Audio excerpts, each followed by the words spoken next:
Assalamualaikum warahmatullahi wabarakatuh. Bismillahirrahmanirrahim. Nahmaduka ya ghafuru ya syakuru. Mashalli wa sallim barik ala sayyidina maulana Muhammadin wa ala alihi wa sahbihi asma'in nama ba'du. Ada aturan dalam ilmu hadis. Jadi di antara aturannya itu sebuah riwayat itu menjadi kuat meskipun asal-usulnya riwayat yang lemah kalau menjadi perilaku sosial. Karena perilaku sosial itu menunjukkan didikan atau pendidikan atau tarbiyah dari leluhur sampai kita. Misalnya saling memaafkan.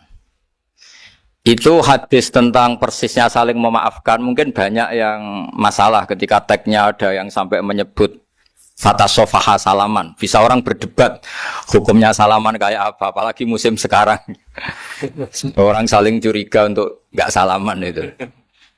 Tapi apapun itu perdebatan dalam persisnya teks, jika diperkuat oleh perilaku sosial, maka hadis itu menguat menjadi baik. Saya cerita tentang hikmah syawalan sebagai amanat yang dipesankan di sini. Syawalan di Indonesia itu identik dengan minta maaf. Ya, jadi kalau id itu dari kosakata audun maknanya kembali. Setelah kita puasa 1 bulan, kita insya Allah ber-KTP surga lagi. Jadi kita tahu dulu Nabi Adam itu di surga. Beberapa anaknya juga lahir di surga. Sehingga KTP kita ini sebetulnya KTP surga. Alamat tetap kita itu surga. Karena kita di dunia agak kacau itu, agak coro Jawa, agak bedigasan itu agak kacau. Terus status itu agak-agak hilang.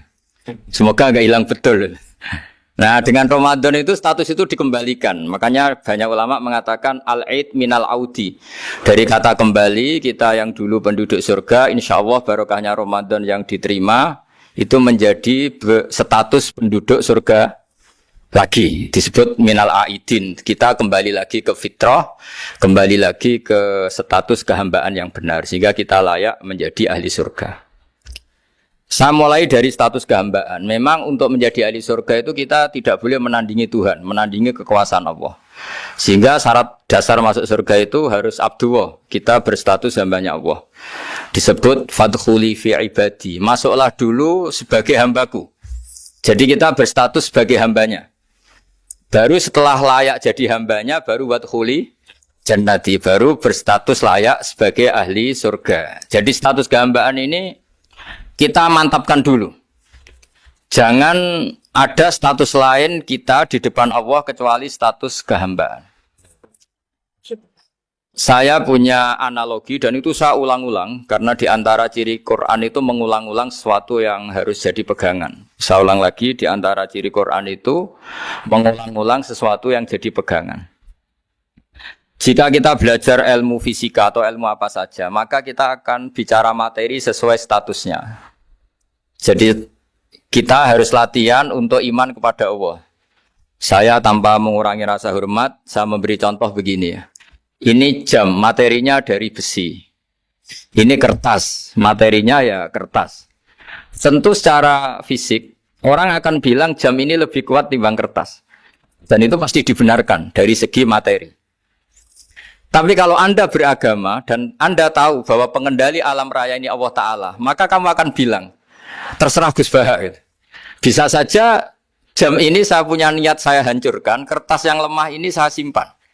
Sehingga jam tangan ini 5 menit lagi saya hancurkan sehingga benar-benar rusak, sementara kertas ini saya simpan sampai bertahun-tahun awet. Nah, kira-kira seperti itulah ilmu manusia. Sesuatu yang kita sangka kuat, ternyata Allah punya rencana menghancurkan itu. Dan yang kita sangka lemah, ternyata Allah punya rencana untuk mengabadikan itu. Nah, di sini pentingnya iman, lahu maqalidus samawati wal ard. Hanya Allah yang mengendalikan semua.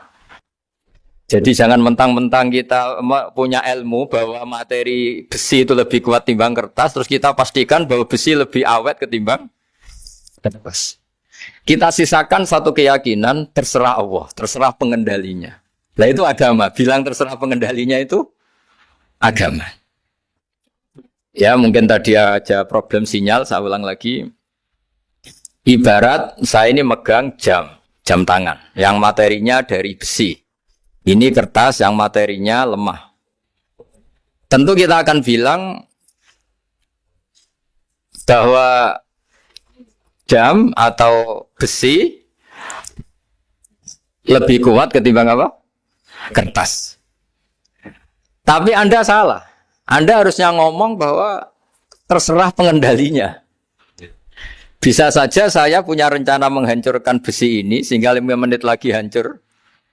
Dan saya ingin mengabadikan kertas ini saya simpan di tempat yang aman. Nah, kira-kira agama itu bukan anti ilmu, sehingga agama boleh kamu mengatakan besi ini lebih kuat ketimbang kertas. Tapi harus kamu tambahi dari segi materi. Tapi kalau dari segi pengendalinya, maka kita jawab terserah Allah Subhanahu. Nah, ini di sini pentingnya beragama. Jadi meskipun Mars tuh kayak apa kuatnya, bumi, gunung kayak apa kuatnya. Ternyata gunung yang kita kira kuat, ternyata nyimpan magma yang potensi meledak. Yang gunung kecil, yang kelihatan dari pasir kecil yang tidak berdaya, ternyata nggak nyimpan magma, jadi nggak direncanakan untuk diledakkan. Itu, nah agama itu seperti itu, yang disebut di surat Yasin misalnya Allah itu siapa? Biyadihi malakutu kulli, yang dalam kendalinya itu semuanya di alam raya ini. Sehingga di kehidupan nyata juga sama. Ada orang yang nekuni ilmu ekonomi, tapi miskinnya Masya Allah. Ada yang gobloknya Masya Allah tapi kaya.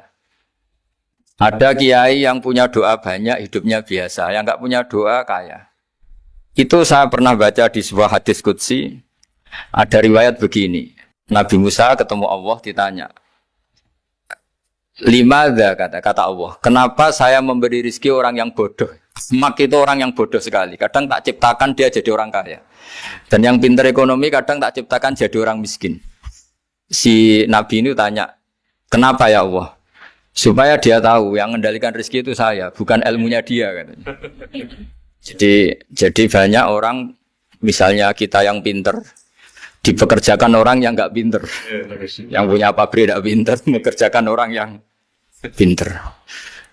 Jadi ya kira-kira agama itu seperti itu. Sehingga dalam kita beragama itu yang paling ditekankan itu tawadhu. Tawadhu itu merasa sopan atau memang sopan betul. Kalau dalam Ihya disebut, sekiranya Anda tidak bisa tawadhu secara rasa, tawadhulah secara ilmu. Saya ulang lagi ya, sekiranya Anda tidak bisa tawadhu secara rasa, tawadhulah secara apa? Ilmu. Karena ilmu itu akan abadi. Saya beri contoh begini, saya ini kan misalnya kiai di kampung saya atau di kecamatan saya. Saya mungkin bisa merasa hebat karena saya tokoh di sini. Tapi pastikan sebelum ada saya yang bernama Baha ini, agama sudah jalan. Dan di daerah lain yang nggak kenal saya juga agama sudah jalan. Betapa tidak pentingnya saya di kawasan-kawasan yang nggak butuh saya atau di era yang sebelum ada saya. Nah dengan ilmu seperti itu orang pasti tawadhu karena dia tahu daerah yang nggak ada saya ternyata ya ada masjid, ada agama.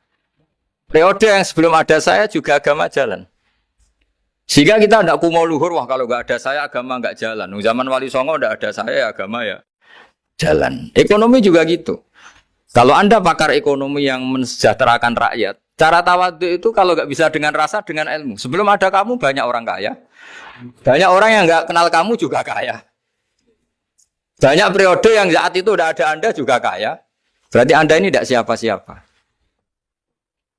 Makanya saya pernah didatangin seorang profesor. Ini kisah nyata. Gus, sebetulnya saya dengan bapak saya itu pinter mana. Bapak saya itu tidak tamat SD. Tapi saya bisa profesor. Saya ini profesor. Anak saya naik kelas saja sudah senangnya bukan main. Setidaknya ini orang bodoh bisa menciptakan orang pinter. Yang orang pinter kesulitan menciptakan orang pinter lagi. Nah, kalau kita tidak bisa tawadhu secara rasa, tawadhulah secara ilmu. Ikhlas juga gitu, saya sering ngajarkan ikhlas di beberapa kesempatan ngaji. Kalau Anda tidak bisa ikhlas secara rasa, ikhlaslah secara ilmu. Pasti bisa, bukan mungkin bisa, pasti bisa. Secara ilmu. Makanya di Quran disebut fa'lam annahu la ilaha illallah. Ilmu, fa'lam itu dari kata ilmu. Saya beri contoh, saya mulai kecil sampai sekarang. Sekarang saya sekitar umur 50 tahun. Mulai kecil sampai sekarang itu ya bilang kalau kertas ini putih. Itu ya ada yang gaji, ada yang bayar. Tapi saya selalu bilang kertas ini putih. Yang hitam ya saya katakan hitam, yang merah saya katakan merah. Kenapa? Karena itu fakta. Saya ulang lagi, karena itu fakta. Sehingga saya untuk mengatakan putih tidak perlu ada yang bayar. Sehingga ketika kita latihan sholat, latihan ibadah, dan mengakui Allah itu sebagai Tuhan kita akan malu. Loh, faktanya Allah itu kan Tuhan. Mau mengatakan fakta kok minta upah ini gimana? Kita mengatakan Allah Tuhan itu sama dengan mengatakan kertas ini putih. Sama-sama itu fakta. Sama seperti saya mengatakan Pak Jokowi itu presiden kami. Itu kan fakta. Masa nunggu kalau dikasih BLT katakan presiden. Kalau enggak ya enggak. Itu kan ribet jadi. Pak Manut misalnya rektor UGM. Mbok saya enggak digaji di sana atau enggak kerja di sana bilang kalau beliau itu rektor. Pak Ganjar gubernur Jawa Tengah. Mbok saya dikenal apa enggak ya beliau tetap gubernur. Lama sekali kita mengatakan fakta itu ikhlas. Ikhlas itu artinya enggak minta apa-apa. Karena kita ingin ngomong sesuai fakta. Nah Allah Tuhan itu fakta. Gitu. Nah kenapa untuk mengatakan Allah Tuhan nunggu? Dah saya ini Tuhan kamu. Ya nunggu dulu Gusti. Kalau engkau masukkan kami ke surga, engkau Tuhan. Kalau enggak ya enggak jadi. Itu enggak bisa seperti itu. Ya Allah tetap Tuhan. Nah kalau Anda tidak bisa ikhlas secara rasa, ikhlaslah secara ilmu. Ilmu ya tadi kita akan selalu bilang yang putih, putih, yang hitam, hitam. Makanya ini pentingnya ilmu. Tawaduk juga gitu. Kalau Anda ditakdir orang yang GR, yang gede rumongso, ditakdir orang yang kumo luhur, secara rasa bisa dilawan secara ilmu. Ada periode di mana sebelum ada kita, yang kaya ya banyak, yang dapat hidayat ya banyak, yang terpelajar ya banyak. Ada daerah yang nggak kenal kita, nyatanya pendidikan di situ jalan, sistem sosial baik. Betapa tidak pentingnya kita. Nah ini nanti memaksa kita atau melatih kita untuk tawadhu. Nah dari hikmah ilmu itu kemudian kita minta maaf sama orang lain itu mudah. Karena kita sadar bahwa adanya kita ini problem. Saya sering digojlok orang-orang kaya. Orang-orang kaya itu ya kadang agak kurang ajar tapi nggak bisa dibantah. Begini, pernah tanya saya gini, Gus, saya ini punya mobil mahal, harganya 2 miliar. Kayaknya yang berhak pakai jalan raya saya kan. Bisa, bayarnya pajak saya mahal.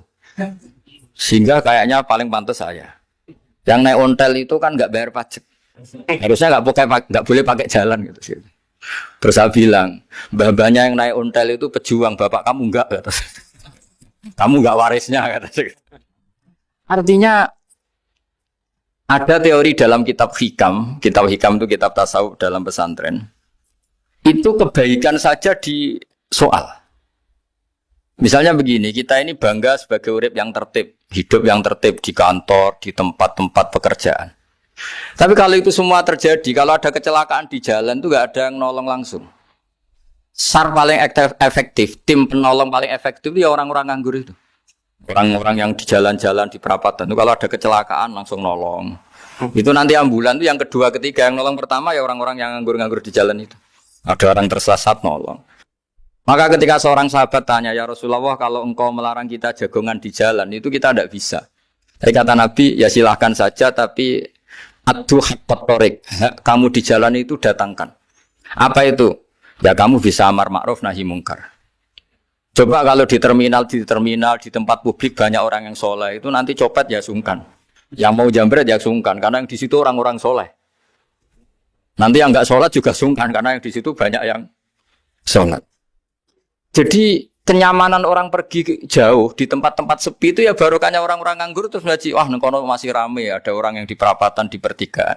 Bayangkan kalau ini orang-orang soleh pasti itu nyaman karena wilayah publik dihuni orang-orang yang soleh. Tapi orang pasti bilang itu nggak tertib. Kita inginnya hidup ya tertib di kantor atau yang suka di masjid. Tapi kalau itu terjadi, itu nggak ada tim SAR gratis yang setiap saat kalau ada orang kecelakaan nolong. Makanya dalam makalah hikam itu paling masyhur diantaranya itu manusia itu siapa? Manusia itu mangkanat mahasinuhu masawiyah, fakih falataku masawihi masawiyah. Manusia itu orang yang saat baik saja ada salahnya, apalagi pas salah.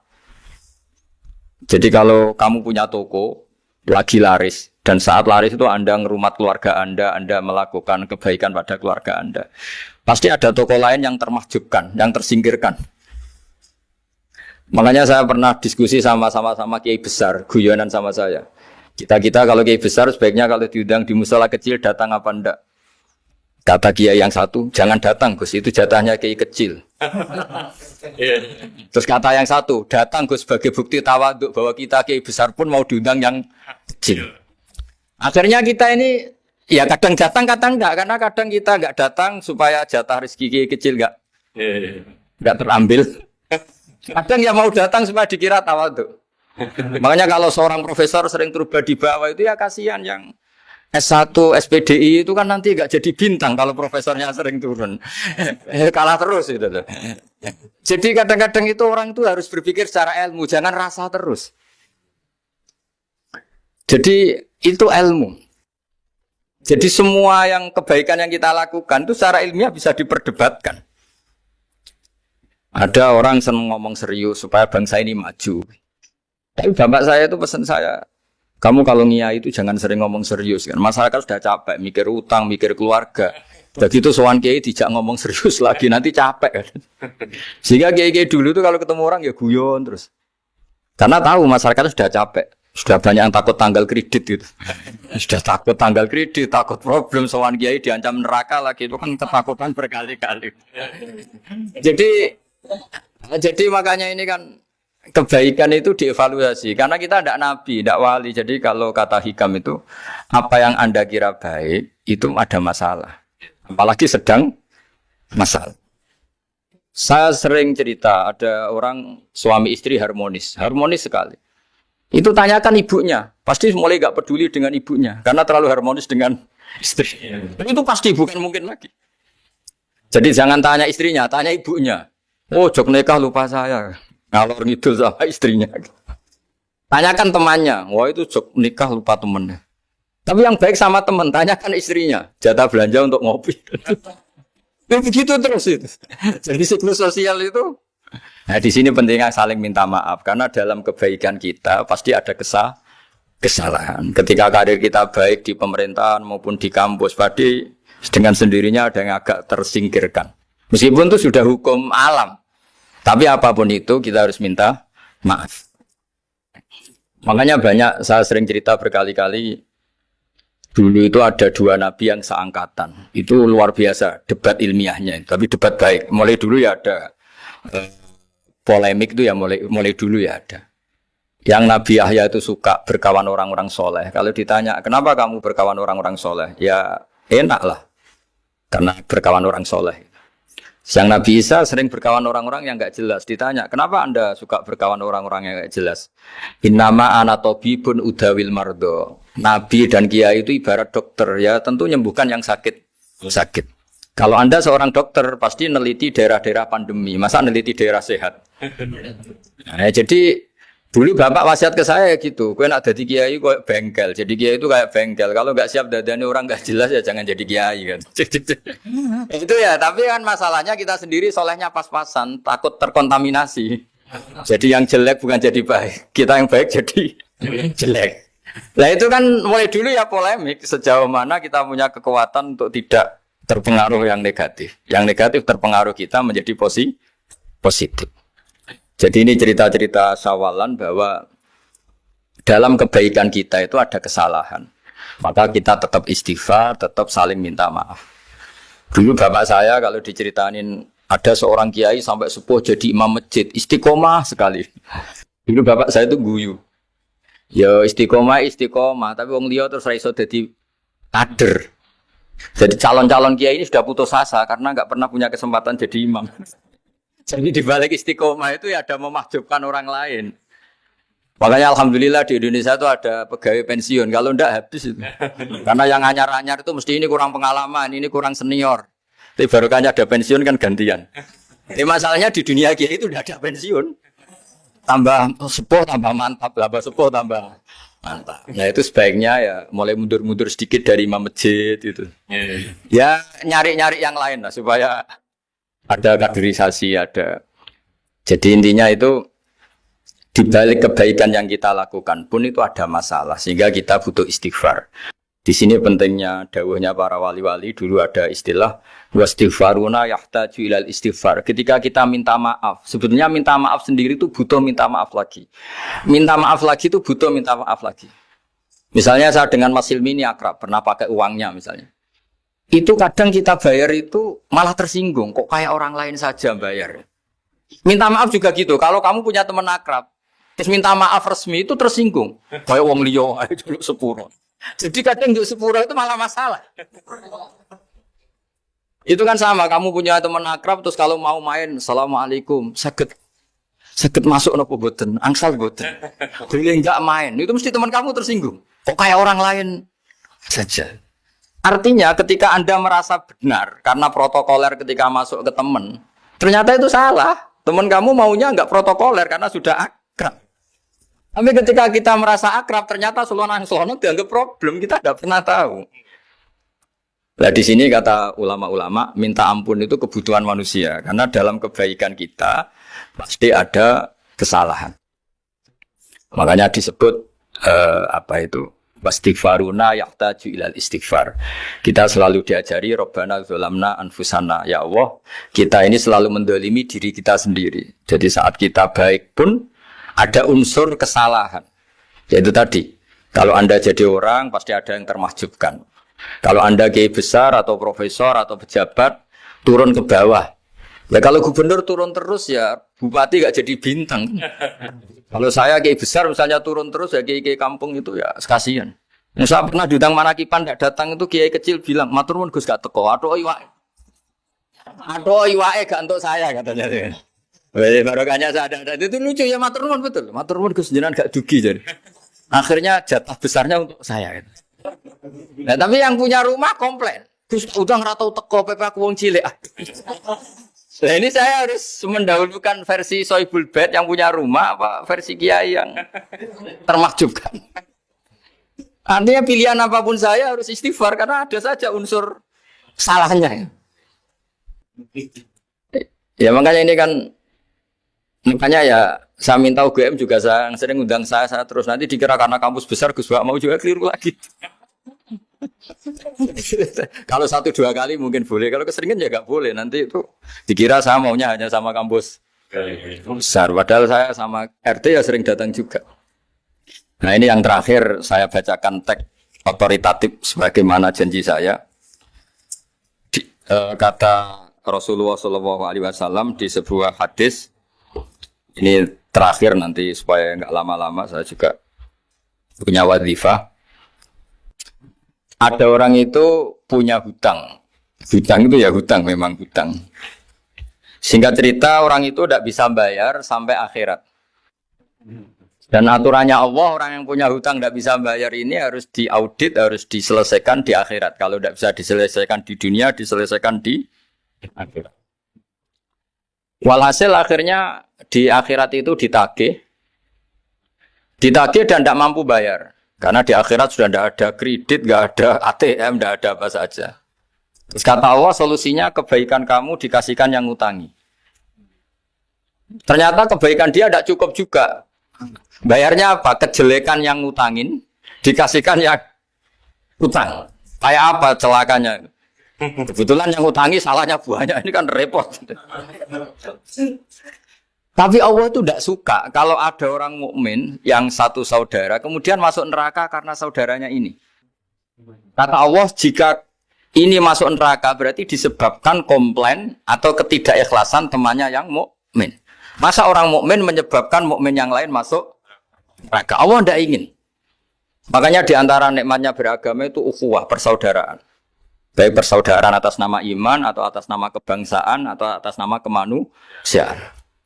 Akhirnya si yang ngutangi ini tadi, jangan dibahasakan kreditur, nanti kita kayak bank, yang ngutangin lah nanti. Ya bahasa gampangnya yang ngutangin, karena tidak semua orang ngutangnya sama bank. Sama Allah ditunjukkan satu surga yang luar biasa. Nanti tak baca teks Arabnya ya, supaya dapat berkahnya bahasa Arab. Terus saking mewahnya surga itu, si yang ngutangin tanya, ya Allah itu untuk Nabi siapa? Karena semewah itu pasti untuk kelas Nabi. Atau untuk wali siapa? Katanya, terus kata Allah, sabda Allah, untuk siapapun yang mampu membeli. Lalu siapa yang bisa membeli surga semewah itu? Kamu bisa. Terus, dengan apa ya Allah? Kamu mengampuni teman kamu itu. Kamu bebaskan dari utangnya. Nanti tak kasih surga itu. Terus, akhirnya sama Allah, Kata orang itu, ya Allah saya bebaskan. Ya sudah kamu berdua masuk surga. Karena Allah tidak ingin ada kasus aneh. Dua orang mukmin ini kan bersaudara. Masa bersaudara kemudian yang satu menjadi penyebab masuknya neraka karena ini tidak mau memaafkan. Artinya kalau kita syawalan itu harus benar-benar mau memaafkan. Karena kalau tidak, Anda menjadi penyebab teman kamu masuk neraka. Jadi kita janganlah jadi orang mukmin yang menjadi problem bagi saudara kita. Jadi makanya saya itu berharap ada wali utang saya terus tidak bisa bayar karena ini masih dibela-belain Allah ini. Karena Allah nggak ikhlas kalau ada walinya masuk neraka. Jadi kalau ada wali utang kamu itu utangin saja, doain nggak bisa nyaur, no? Nggak bisa bayar. Nanti ini akan dibela-belain Allah di akhirat. Karena wali ini nggak pantas masuk neraka. Ya, jadi kalau ada wali utang kamu mau bayar sudah, tidak usah bayar. Nanti di akhirat saja. Lah yang ribet kalau yang kamu utangin dia ahli neraka, kamu nagihnya disuruh masuk neraka. Nah, itu ribet itu. Sudah utang dia ahli. Ya tak baca teksnya supaya ini ada di kitab Ihya halaman 197 juz 2. Status hadisnya waqala sahihul isnad. Kata Imam Hakim hadis ini sahihul isnad. Saya baca Arabnya nanti insyaallah sebagian ya supaya kelihatan teks aslinya di bab hukukul muslim. Nama Rasulullah sallallahu alaihi wasallam jalisun izdhika hatta badat sanaya. Nabi ketika santai-santai duduk tahu-tahu tertawa sampai gigi depannya itu kelihatan.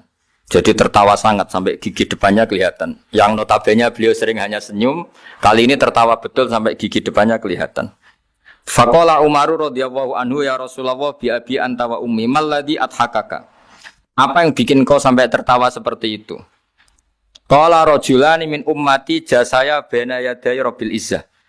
Dua lelaki dari umatku sama-sama sungkeman nuntut keadilan di depan Allah. Jasaya itu sungkem, duduk bersimpuh itu kalau dalam bahasa Arab itu apa? Namanya jasiyah. Faqala ahaduhuma ya rabbi khudli madlamati min hadza. Faqala wa rudda ala akhika madlamata. Qala ya rabbi lam yabqali min hasanati syai'un. Faqala wa ta'ala li talib kaifa tasna'u bi akhika wa lam yabqalahu min hasanati syai'un. Faqala ya rabbi falyahmil anni min auzari. Kalau kebaikannya dia tidak cukup, ya salah saya supaya dilimpahkan ke dia. Terus summa fadat aina Rasulullah sallallahu alaihi wasallam bil buka. Nabi di tengah-tengah cerita itu nangis. Senangis-nangisnya karena habis seneng lalu nangis karena ini kan kebaikannya sudah dikasihkan habis cukup enggak cukup. Akhirnya kejelekan yang utangin ini diberikan. Makanya kalau kamu ingin masuk surga, utangi orang-orang soleh sebanyak-banyaknya. Dan doain nggak bisa apa? Nyaur. Tapi tak jamin orang soleh itu nggak suka utang. Karena hidupnya sederhana ini. Kayaknya saya tidak akan utang Mas Ilmi itu. Karena orang soleh itu hidupnya sederhana, pasti tidak butuh. Kalaupun utang paling ya untuk makan, kan gampang nyaurnya apa? Terus kata Rasulullah, faqala inna dzalika yaumun azimun yauma yahtadun nasu fihi ila ayuhmala anhum min auzarihim. Terus fayaqulu wa ta'ala lil mutadzallim irfa basarak. Coba kamu lihat yang di sana itu ada apa? Fanzur fil jinan, coba surga itu kamu lihat. Faqala ya rabbi ara madaina min fiddatin wa kusuran min dhahabin mukallalatan bil lu'lu'. Saya melihat surga yang begitu mewah, semuanya bertatahkan intan, semuanya materinya dari emas, bertatahkan intan. Lalu li ayyi nabiyyin hadza? Itu untuk nabi siapa?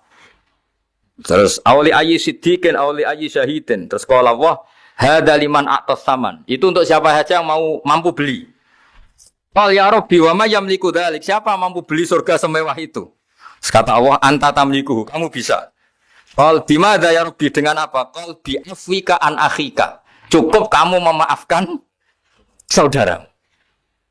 Jadi kalau maafkan tidak pakai uang itu kurang seru. Yang seru itu punya teman utang 1 juta dimaafkan. Jadi memaafkan paling seru itu maafkan apa? Utang. Kalau maafkan sama-sama salah miso apa itu enteng. Ini yang seru itu teman punya utang 1 juta kamu itu seru ini. Dan nanti aja di akhirat nanti itu ada di akhirat. Ya nanti notanya di bawah kalau gitu. Ya, bi'afwika anakhika. Jadi surga semewah itu maharnya atau harganya cukup memaafkan saudara kau. Terus qala ya Rabbi qad afautu anhu. Sudah Gusti, sudah sekarang saya maafkan. Fayaqulu wa ta'ala khud biyadi akhika fa'adkhilhul jannah. Ya sudah sekarang kamu berdua sama-sama masuk surga. Karena ini orang soleh, enggak pantas masuk neraka. Yang punya utang ini enggak pantas masuk neraka. Nah ini yang ribet kalau yang utang ya ahli neraka, yang utangnya ahli neraka. Ngapain debat utang, wong kamu sudah ahli neraka. Hanya tanpa kasus utang pun sudah jatah. Nah, ini ribet kalau ketemu orang-orang yang jatahnya ada di surga. Cuma qala sallallahu alaihi wasallam, ittaqullaha wa aslihu dzata bainikum fa innallaha ta'ala yuslihu bainal mu'minin yaumal qiyamah. Jadi di antara proyek besar Allah itu menjadikan orang mukmin itu bersaudara dan saling memaafkan. Itu sampai akhirat proyek itu masih dilakukan Allah. Maka ketika di dunia kayak sawalan ini usahakan saling memaafkan karena keinginan Allah sampai akhirat pun seorang mukmin itu saling memaafkan. Allah itu sangat ridho. Ada orang makan satu asupan, kemudian dia muji Allah. Loh, orang tidak punya alpat itu tidak mati, tidak punya tanah ribuan hektar itu tidak mati. Tapi kalau nggak makan sesuap nasi, mati. Penting mana? Penting makan. Tapi gara-gara kamu tamak, untuk syukur nunggu punya alpat, untuk syukur nunggu punya tanah banyak. Anda ini bodoh. Mau syukur saja syaratnya kok banyak.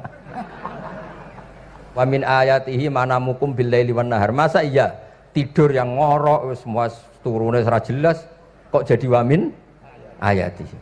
Tanyakan ahli medis, sistem tubuh kita kalau nggak tidur itu kayak apa rusaknya? Dan toat pas-pasan ini satu-satunya solusi ya turu. Bengi ngempet kepen delok dangdut, delok dugem. Barang turu jebule esuk wis bar, alhamdulillah. Cara melek iman kamu seberapa? Tarikan-tarikan maksiat posisi kamu terjaga bisa kalah kan? Tapi kalau tidur sukses kan tarkul maksinya. Nah, karena tidur itu sukses menghilangkan maksiat disebut wa min ayatihi manamukum billaili wan nahar. Sampai Imam Ghazali ngendikan di makalah itu sehingga nanti ibadahnya umat ini di akhir zaman an-naumu, ibadah terbaiknya itu tidur. Nah, sehingga ya itu tadi sudut pandang. Makanya saya sering cerita dulu kalau Said Abdul Al-Haddad itu tanya, "Jong kowe ngaji sopo?" Ngaji si A. Kiaimu tahu nangis? Ndak. Ojo ngaji. Kiaimu ati atos, kiai kok ora iso nangis. Tapi kalau Abdul Hasan Asadili kebalikan, "Jong kowe ngaji sopo?" Ngaji si A. Kiaimu tahu guyu nak ngaji, mboten nate. Ora usah ngaji wong ora iso syukur. Jadi nah itu yang akhirnya menjadi keseimbangan khaufau wa tama. Ada khauf, ada apa? Roja. Sehingga karena sudut pandang itu nggak bisa dihilangkan, sawalan nggak bisa dihilangkan. Ini yang sering diceritakan Ki Said, kakaknya ini. Dulu Muhammad bin Hasan Asy-Syaibani, Imam Syafi'i itu lama sekali beliau jadi ulama top yang suka fikir, dianggap fikir itu aman, ngeringankan hisab. Nggak jenengan fikir yang dihisab malaikat apanya kan? Kan nggak bisa ngisab jenengan, apa saja tidak punya. Punyanya problem. Nah, setelah ngaji sama Imam Malik, Imam Syafi'i tanya, yang ilmunya setingkat jenengan siapa? Kata Imam Malik, sebetulnya Abu Hanifah, tapi orangnya sudah meninggal, tapi ada muridnya, namanya Muhammad bin Hasan Asy-Syaibani. Kamu ke sana, dari Madinah ke Irak, dulu tempatnya di Baghdad. Setelah di Irak, Muhammad bin Hasan Asy-Syaibani itu kalau ngitung uang tuh di meja, emasnya tuh banyak, uangnya banyak, dia hitung di meja, malah kaget. Saya ini gedeng kiai, kedunyan ini ketemu kiai, kedunyan. Ya karena Muhammad bin Hasan Asy-Syaibani itu wali, kamu tanya, kamu heran ya ada kiai kaya? Iya. Ya sudah, kekayaan ini kasihkan orang fasik, biar dipakai demenan, dipakai mabuk, dipakai ini. Terus, ya jangan, kalau kena orang fasik bahaya, jenengan saja. Semenjak itu Imam Syafi'i mulai rodok seneng duit. Jadi ada ceritanya, kok diangen-angen, nah terus keterusan umatnya kayak gini-gini itu. Jadi ini cerita nopo istihad apa? Cerita nopo istihad. Sama pangkat juga sama. Gue seneng nak wong soleh-soleh tidak ikut ngurus negara ini. Mau dikemanakan negara ini. Tapi ada yang berpikir, gue seneng nak wong soleh terkontaminasi. Ya sudah monggo, sing serapayu jabat, nggih berpikir zuhud. Sing payu ya berpikir politik. Yang penting semuanya itu berdasar ilmu. Yang penting itu semuanya berdasar apa? Ilmu. Karena ilmu ini basis yang paling diridani Allah Subhanahu wa taala. Masyhur itu di Ihya sering diceritakan Imam Ghazali, ana alim uhibbu kulla alim. Kata Allah, saya ini alim dan sangat mencintai orang alim. Karena orang alim ini yang tahu perspektif. Orang yang ngiranya, saya ulang lagi, yang ngiranya itu enggak ilmiah. Di depan orang alim itu sangat-sangat apa? Ilmiah. Yaitu tadi misalnya ada ayat wa min ayatihi manamukum billaili wan nahar. Masa iya tidur yang ngorok semua turunnya secara jelas kok jadi wamin ayatihi. Tanyakan ahli medis, sistem tubuh kita kalau nggak tidur itu kayak apa rusaknya? Dan toat pas-pasan ngene iki satu-satunya solusi ya turu. Bengi ngempet kepen delok dangdut, delok dugem. Bareng turu jebule esuk wis bar alhamdulillah. Cara melek iman kamu seberapa? Tarikan-tarikan maksiat posisi kamu terjaga bisa kalah kan? Tapi kalau tidur sukses kan tarkul maksiat. Nah, karena tidur itu sukses menghilangkan maksiat disebut wa min ayatihi manamukum billaili wan nahar. Sampai Imam Ghazali ngendikan di makalah itu sehingga nanti ibadahnya umat ini di akhir zaman an-naumu. Ibadah terbaiknya itu tidur. Jadi mulane maksud kula ngeten. Sampeyan anut jalur wong alim dhewe turu ya ibadah, tengok-tengok ya ibadah, jagongan nggih ibadah, gojol-gojolkan ambek kanca nggih napa? Ibadah. Karena ini semuanya kul bi fadlillah bi rahmati fa bidzalika napa? Falyafrahu. Tapi kalau kamu tidak punya basis ilmu, adanya suudzon. Kiai kok jagongan guyon sewengi kiai opo? Kiai kok turu sewengi ku kiai. Karena basisnya ada ilmu. Padahal jelas ketika Rasulullah bikin urutan kebaikan, pertama Nabi ngendikan kamu menolong orang. Jika tidak bisa, terakhir Nabi ngendikan takufu syarraka anin nas fa innaha shadaqatun minka ala nafsik. Tadi beliau juga cerita di nasihat Imam Mun, idza lam tuhsin fala tusi. Kalau tidak bisa berbuat baik, setidaknya kamu tidak berbuat jelek sama orang lain. Dan potongan ngene iki paling gampang apa? Tidur kan? Wis sampeyan nak turu wis ra zina, ra maling, ra ngrasani wong wis ora tusi. Nah, dengan konstruksi usul fikih seperti itu kamu tahu kualitas ayat wa min ayatihi manamukum billaili wan nahar.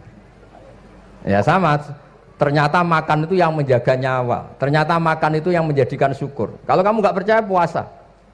Sama nak poso gedang goreng itu mewah. Gedang goreng itu mewah. Air satu teguk itu mewah. Makanya kalau lama dulu ada santri kepengen mangan enak. Ya saya ingin mangan enak gini-gini caranya gimana? Itu rumusnya ada sate, ada mie ayam. Idamuhu alju. Kalau kamu ingin enak, lauknya itu lapar. Ya kita kalau puasa itu semuanya kan enak. Nah itu lagi-lagi basisnya itu ilmu. Nah sekarang banyak orang yang sudah tidak peduli dengan ilmu. Kayak ijazah dilakoni kan. Jadi kayak wiridan la ilaha illallah itu sebetulnya harus dibarengi dengan ilmu. Ini yang terakhir supaya nggak lama-lama. La ilaha illallah itu basisnya ilmu. Surga yang begitu mewah itu dibikin juga bagi yang melafadzkan la ilaha illallah. Neraka yang begitu ekstrim sampai kalau benda dijatuhkan dari atas ke neraka itu sampai bawah nunggu 70 tahun. Bisa kamu bayangkan kalau kamu di dalam naiknya susah itu. Ini dijatuhkan ke neraka itu sampai bawah nunggu berapa? 70 tahun. Loh neraka sebegitu ekstrim itu dibikin untuk yang menolak la ilaha. Berarti kalimat ini kalimat spesial. Kalimat yang neraka dibikin ya atas nama itu yang menolak, surga dibikin juga atas nama itu yang menerima. Itu satu saktinya la ilaha illallah. Sakti kedua, orang kafir 70 tahun ngelafadzkan la ilaha illallah sekali langsung dihukumi mukmin. Yufar lahum ma qad salaf. Qul lil ladzina kafaru iyantahu yufar lahum ma qad salaf. Orang yang melafadzkan la ilaha illallah Muhammadur Rasulullah itu dosa 70 tahun kafir itu hilang semua. Tapi gara-gara ada ilmu terus diumumkan tahlil dening Kiai Haji Niam mesti sing nguri wah sawi iku mesti. Padahal kalau kamu tahu ilmunya tadi ini kalimat yang luar biasa. Kalimat yang bisa melebur dosa. Bahkan dalam mazhab Sadiliyah itu unik. Kalau kamu wiridan la ilaha illallah itu jangan istighfar dulu, istighfarnya belakangan. Alasannya Abdul Hasan As-Sadili itu Fa'lam annahu la ilaha illallah wastaghfir li dzambik li hadhil kalimah. Orang kafir 70 tahun, dia istighfar 100 kali enggak akan dimaafkan Allah. Tapi ngelafatkan la ilaha illallah langsung dimaafkan. Jadi orang bisa dimaafkan tuh barokahnya la ilaha illallah.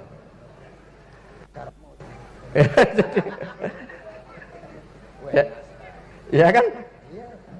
Jadi orang kafir 70 tahun, wirid istighfar 100 kali atau 1000 kali, dimaafkan enggak? Enggak kan? Tapi kalau membaca la ilaha illallah dimaafkan. Jadi istighfar tuh ngefek positif itu kalau dibarengi la ilaha illallah. Makanya wastaghfir li dzambika bihadil kalimah cara Abdul Hasan. Kamu boleh istighfar berdasar hadhil kalimah, berdasar la ilaha illallah. Tapi terus kemudian ya thariqah itu banyak, itu urusan rasa. Justru karena la ilaha illallah kalimat thayyibah harus disucikan dulu. Caranya istighfar dulu. Nah itu urusan monggo lah. Tapi apapun itu basisnya harus napa? Ilmu. Basisnya harus ilmu. Jangan malah sentimen. Wong di kuburan wiridan la ilaha illallah dihukumi kafir. Nah, itu kan aneh. Wong kalimat ini yang kafir saja menjadi muslim, sekarang yang muslim menjadi kafir. Itu paham kok seaneh itu gitu kan. Ya karena basisnya ada ilmu tadi. Coba kalau basisnya ilmu. Itu kan aneh betul. Hadil kalimah kalimatun soro bihal kafiru musliman. Fakaifa sorol muslimu bidzalika kafiron. Ini kalimat yang kafir saja menjadi muslim. Masa dengan kalimat yang sama yang muslim menjadi aneh enggak? Aneh. Jadi kalau suwon pokoknya basis ilmu harus sekuat-kuat. Ini caranya gini nagih kiai kon sregep mulang ojo politik terus ngoten. Tapi politik itu bagian dari ilmu, wis ra iso diterangno. Terus katanya niku ahlul ilmi dihormati, tapi nyatanya dipeksa. Terus memang banyak paradok ya. Paradok dalam ilmu usul fikih. Ilmu usul fikih itu ilmu yang menjadikan orang itu bisa berpikir.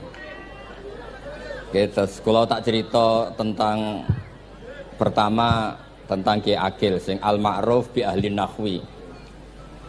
Nahwu riyen di era dulu itu dadekno tiyang dadi wali. Sampai disebut hatta nahat qulubuhum li nahwihi famin azimi sya'nihi lam tahwihi. Terus orang-orang baik niku ketika usul teng pangeran nyebut Allah la ilaha illallah mboten saged. Sagete namung nyebut dhamir sa'an niku hu. Akhirnya kathah toreko sing ha hu niku gara-gara ahli nahwu niku. Nah, disebut fa'uribat makna domiris syani. Jadi ngelafatkan la ilaha illallah tidak bisa, tapi hu bisa. Mergi ke Jawa ini tukang ngakali, terus hukum ini diakali. Sakjane teke hadis ini mangkana akhiru kalami la ilaha illallah dakhalal jannah. Tapi ada kekhawatiran pas la ilaha mati. Lan la ilaha mati ra radi kaya ateis. Ora ono pangeran maujud mati. Sampean kan gak iso janjian mbek Israel. Kan mboten saged weanan, mboten saged kong kali kong. Nah, daripada la ilaha niku resiko karena takut mati pas la ilaha dereng illallah. Terus Ki Jawa mulai nalkin ngangge Allah. Tapi Allah sarasan itu tidak mewakili la ilaha illallah. Akhirnya diambil dhamir sa'an fa'lam annahu la ilaha illallah. Niku asal usulnya. Cuma kebetulan thariqah kita tidak jalur itu, tidak jalur yang lewat dhamir napa? Sa'an. Tapi sementing tadi dawuh Kiai Mustafa, sementing kita tahu secara ilmu. Terus nomor kalih cerita uzlah wae. Kula memang bener-bener uzlah. Terus kula niku diundang acara-acara publik kemarin Habib Jindan nggih. Hanya di halaqah ilmiah. Kemarin terakhir beliau ngerayu ini dari marrotan wahidah. Ini saya pegang. Dan itu dicatat di Loh Mahfud. Dan ciri utama kiai itu tidak membatalkan perjanjian. Jenengan dawuh marrotan wahidah Mas niku. Ben gelem. Terus ngaten kula cerita sithik tentang ilmu yang sering kula utarakan. Di antara kitab yang dipakai guru-guru kita sing dilanggengi Mbah Mun Maus niku kitab Ihya. Kula dari sekian cerita Ihya yang paling kula kenang niku bahwa ternyata Allah itu andaikan boleh dibahasakan niku cara berpikir tuh dalam bahasa tafsir disebut tanazul. Tanazul niku wong ben kaya orang kebanyakan. Saya ulang lagi supaya orang tuh kayak orang apa? Kebanyakan. Ada dua ahli neraka yang dipanggil, yang satu ditakoki, "Cung ning neraka piye rasane?" "Syarru makan, mboten enak Gusti." Terus pangeran diken balik, "Ya wis kono cung mlayu balik nang neraka." Niku tiange lari kencang, sekencang-kencangnya. Semangatnya seneng ambek kon balik ning neraka. Ditakoki mbek pangeran, "Lho cung kon mara neraka kok seneng?" "Kula nu pun kapok Gusti, kula nu nyesal ketika di dunia nak jenengan utus niku lelat-lelet. Niki kula tobat dengan bukti dikan jenengan teng neraka kula mlayu." Lho nu pangeran akhirnya haru, wong kok semangate mlebu neraka kaya ngono. Mergo diperintah pangeran. Ya dados niki ijazah jenengan akan mlebu neraka jenengan sing semangat nggih. Karena zaman ning donya sering diperintah Allah mboten napa? Semangat. Dan niku kemungkinannya dibarno, kemungkinannya dipanggil. Lah yang itu terus dipanggil oleh Allah. Ya wis kaya wong apik, tak kongkon nurut tenan, semangat tenan, terus dikan mlebu swarga. Nah niku ijazah pertama nggih. Dinaken mlebu neraka sing napa? Semangat. Sing kedua niku dipanggil niku plengakan lelat-lelet. Kados kula diutus Gus Mus niki nelpon. Nelpon kula mboten purun akhire ning Bika jare matur Gus Subak. Turuti aku diamuk Bika jare Bapak. Dados niki melibatkan sekian pihak untuk memaksa saya datang ke mriki. Aduh, repot wong sawang kempek niku. Repot nyen repot. Mugi-mugi di sepuro ngoten. Yang kedua niku diken mlebu neraka malih ku lelat-lelet ndelok pangeran mboten semangat. Ditakoki mbek pangeran. "Kenapa kamu tidak semangat?" "Saya itu tidak pernah ngira jenengan yang baik sudah masukkan saya ke surga, kemudian jenengan nyuruh lagi saya ke neraka. Saya tidak pernah mengira engkau itu seperti itu." Terus Allah nggih, "Ana indadzoni abdibi." Ya ora apa-apa, swarga ya swarga. Ini dua ijazah untuk sampean supaya bisa masuk napa? Swarga. Terus kita tidak pernah tahu napa Gustofa ngundang kula nyenengno wong akeh ganjaran, napa meksa wong alim dosa, bener ngerti kula carane. Karena dalam ilmu usul fikih, kembali ke usul fikih, kula nu gadah khazanah kathah tentang debate pangeran kalian nabi ini. Kathah, mboten satu dua contoh di beberapa kitab tafsir. Suatu saat kula sering cerita niki, suatu saat Khalilur Rahman Ibrahim itu kedatangan Israel. "Kamu mau apa? Mau matikan jenengan?" Kata Nabi Ibrahim, "Harra'aital khalil yumitu khalilah." Mosok aku kekasih pangeran dipateni, mosok orang yang dicintai membunuh yang dicintai. Orang yang mencintai seseorang kemudian membunuh yang dicintai. Tidak ada itu. Akhirnya Israel matur teng pangeran. Cara politiknya ngeten, wau sing cara lagi seneng ngendikan politik. Wani kiai lengser jare beliau. Ono. Nah kula niku ahli tauhid wis pancen kodok kodare ngoten mawon mboten berpikir ruwet-ruwet. Terus Israel kan mboten biasa logika kan malaikat itu SOP kan, mboten biasa logika. Akhirnya matur tu pangeran, kata Ibrahim, masa kekasih bunuh yang dikasih, masa yang mencintai bunuh yang dicintai. Tapi Ibrahim baru sadar ngadepi pangeran gitu, lebih pinter. Terus kan ketika Allah fakul lahu, katakan ke Ibrahim, harlo aital khalil yakrohu ayal ko khalilah. Mosok jari seneng aku kok ketemu aku rawani. Jari seneng kok rawani ketemu. Lah niki sampean angepin mati, monggo ngake ilmu sing niki. Wong jari seneng pangeran kok rawani ketemu pangeran. Jeneng, seneng seneng ketemu. Ibrahim seneng sakit. Yo mati saiki ra apa mati saiki. Terus kedua, niki cerita karena ini pondok ilmu. Orang harus biasa pakai logika usul fikih. Politik juga gitu. Nak kiai politik rawan kena syubhat. Tapi nak wong soleh ra oleh politik, kowe rido dipimpin wong fasik-fasik kabeh. Ya, mboten ngerti, mboten bener iki pokoke ngoten. Yes, itu memang logika usul napa? Fikih. Logika usul napa? Fikih. Ketika Nabi Adam badhe didamel, niku materinya saking bumi. Pertama sing diutus Jibril. Jibril ambekan qabdatan minal ardi, segenggam bumi. Saya mau bikin Adam, materinya dari bumi. Setelah datang ke bumi mau ngambil ista'adzat billah. Maksudnya isti'adzah billah, a'udzu billahi minka, saya berlindung Allah dari kamu. Antasinani. Kalau ngarepe Gus Tofa dari ahli nahwu dados kula niki tak goleki tenan pancen syanahu mun mutaaddi bi nafsi. Mungkin dibuli ku antusinani kok panjang tadi cerita. Saya ndak ingin bagian dari saya diambil, kok aku bolong. Iku cara bumi itu sudah masalah. Terus akhirnya Jibril kembali, ya Allah, dia berlindung kepada engkau maka saya lindungi. Allah membenarkan Jibril, Mikail juga sama. Tapi ketika Israel, ini Israel itu masalah memang. Ketika disuruh ngambil bumi, buminya ista'adat billah, tetap diambil. A'udzu billahi minka antasinani, saya berlindung Allah supaya kamu tidak melukai saya, mencidrai saya dengan mengambil bagian dari saya. Kata Israel, wa a'udzu billah alla unaffidhu amroh. Saya juga a'udzubillah diperintah Allah kok tidak kasil. Kudu kasil. Lah saya tidak tahu yang benar istilahnya Jibril apa istilahnya Israil. Terus memang sudut pandang. Makanya dulu ketika banyak pondok putri itu kiai-kiai kuno dulu itu menentang. Alasannya nggih, nak bojone jelas khawatir kiainya kecobon itu jelas. Tapi banyak kiai itu nggih khawatir tenan. Kecoba fitnatin nisa. Tapi ketika logikanya dibalik, apa kamu ridho para perempuan-perempuan muslimat itu tidak dapat pendidikan apa? Agama. Hanya karena orang soleh tidak punya nyali, tidak punya peduli mengajar. Tapi kita saged diwalik. Ustaz-ustaz sing mani pas-pasan itu kowe ridho nak kecoba. Sampean milih mana? Ridho kecoba apa ridho bodoh? Nah, logika-logika usul fikih ini yang kemudian dipakai Wali Songo. Dipakai Wali Songo kemudian membiarkan sekian tradisi yang insya Allah itu salah sebetulnya, tapi tidak sebanding dengan asmani Allah Subhanahu wa ta'ala. Misalnya begini, gini iki dirungokno mawon. Sampeyan ra paham mboten napa-napa. Sampeyan nak ra paham wis anggap ae tawadhu. Sepantese wong awam yo ora paham, nak paham dadi kiai.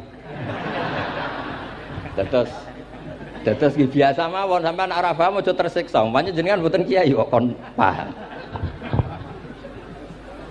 Nah sampean pinter kados kula mestine ora ngrungokno, semangate hasud. Terus rivalitas perkara. Nah cara Mbah Mun nak cerita ngoten, dhisik ke zaman bodho iku angger kiai mbok cucuk. Bareng padha kiai niku koyok saingan. Niku pun sunatullah ndak bisa dihindari, niku pun sunatullah. Terus kembali lagi ya, logika-logika usul fikih niku dipakai oleh Wali Songo. Ngeten ada cerita ini rungokno ten. Itu sudah saya cek di beberapa riwayat termasuk di Musnad Imam Ahmad. Ada orang, ini bukti teorinya Wali Songo itu benar. Wonten tiyang gadah kesalahan. Niku dokumen kesalahan niku maddul basar, sepanjang mata melihat. Wis ngoten jumlahnya 99 bok. Kayak apa banyaknya? Per bok maddul basar, sepanjang mata nopo melihat. Ketika dia ditanya Allah itu kalau tanya demokratis. Adzolamat kakatabati. Jangan-jangan malaikat saya sentimen. Kalau kamu jelek ditulis, kalau baik enggak? Enggak Gusti. Afalaka udhurun. Jangan-jangan kamu saat salah itu punya alasan? Enggak Gusti. Ya memang salah. Tapi kata Allah, sudah kamu tenang saja. Kamu punya ini. Itu hanya satu bok. Ya kira-kira kayak tempat jam tangan itu. Enggak, kamu punya ini, cukup ini. Terus malaikat tanya, ya Allah, apa artinya, apa ngefek itu kalau ditimbang tuh, yang kejelekan sebanyak itu dengan satu bok jam.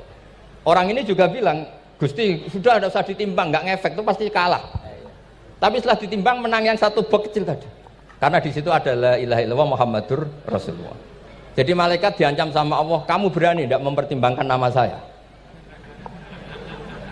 Apapun banyaknya bok itu dosa itu tidak saya. Kalau ini la ilaha illallah itu nama saya. Kamu berani tidak mempertimbangkan nama saya? Ya tidak berani Gusti, ya harus dimenangkan. Nah itu. Semalane kok pengajian ini ya ono ikhtilatur rijal wan nisa, tapi baru kayak ngaji di sepuro. Ya aja muni halal tapi ya aja muni terus gak ono faedahe.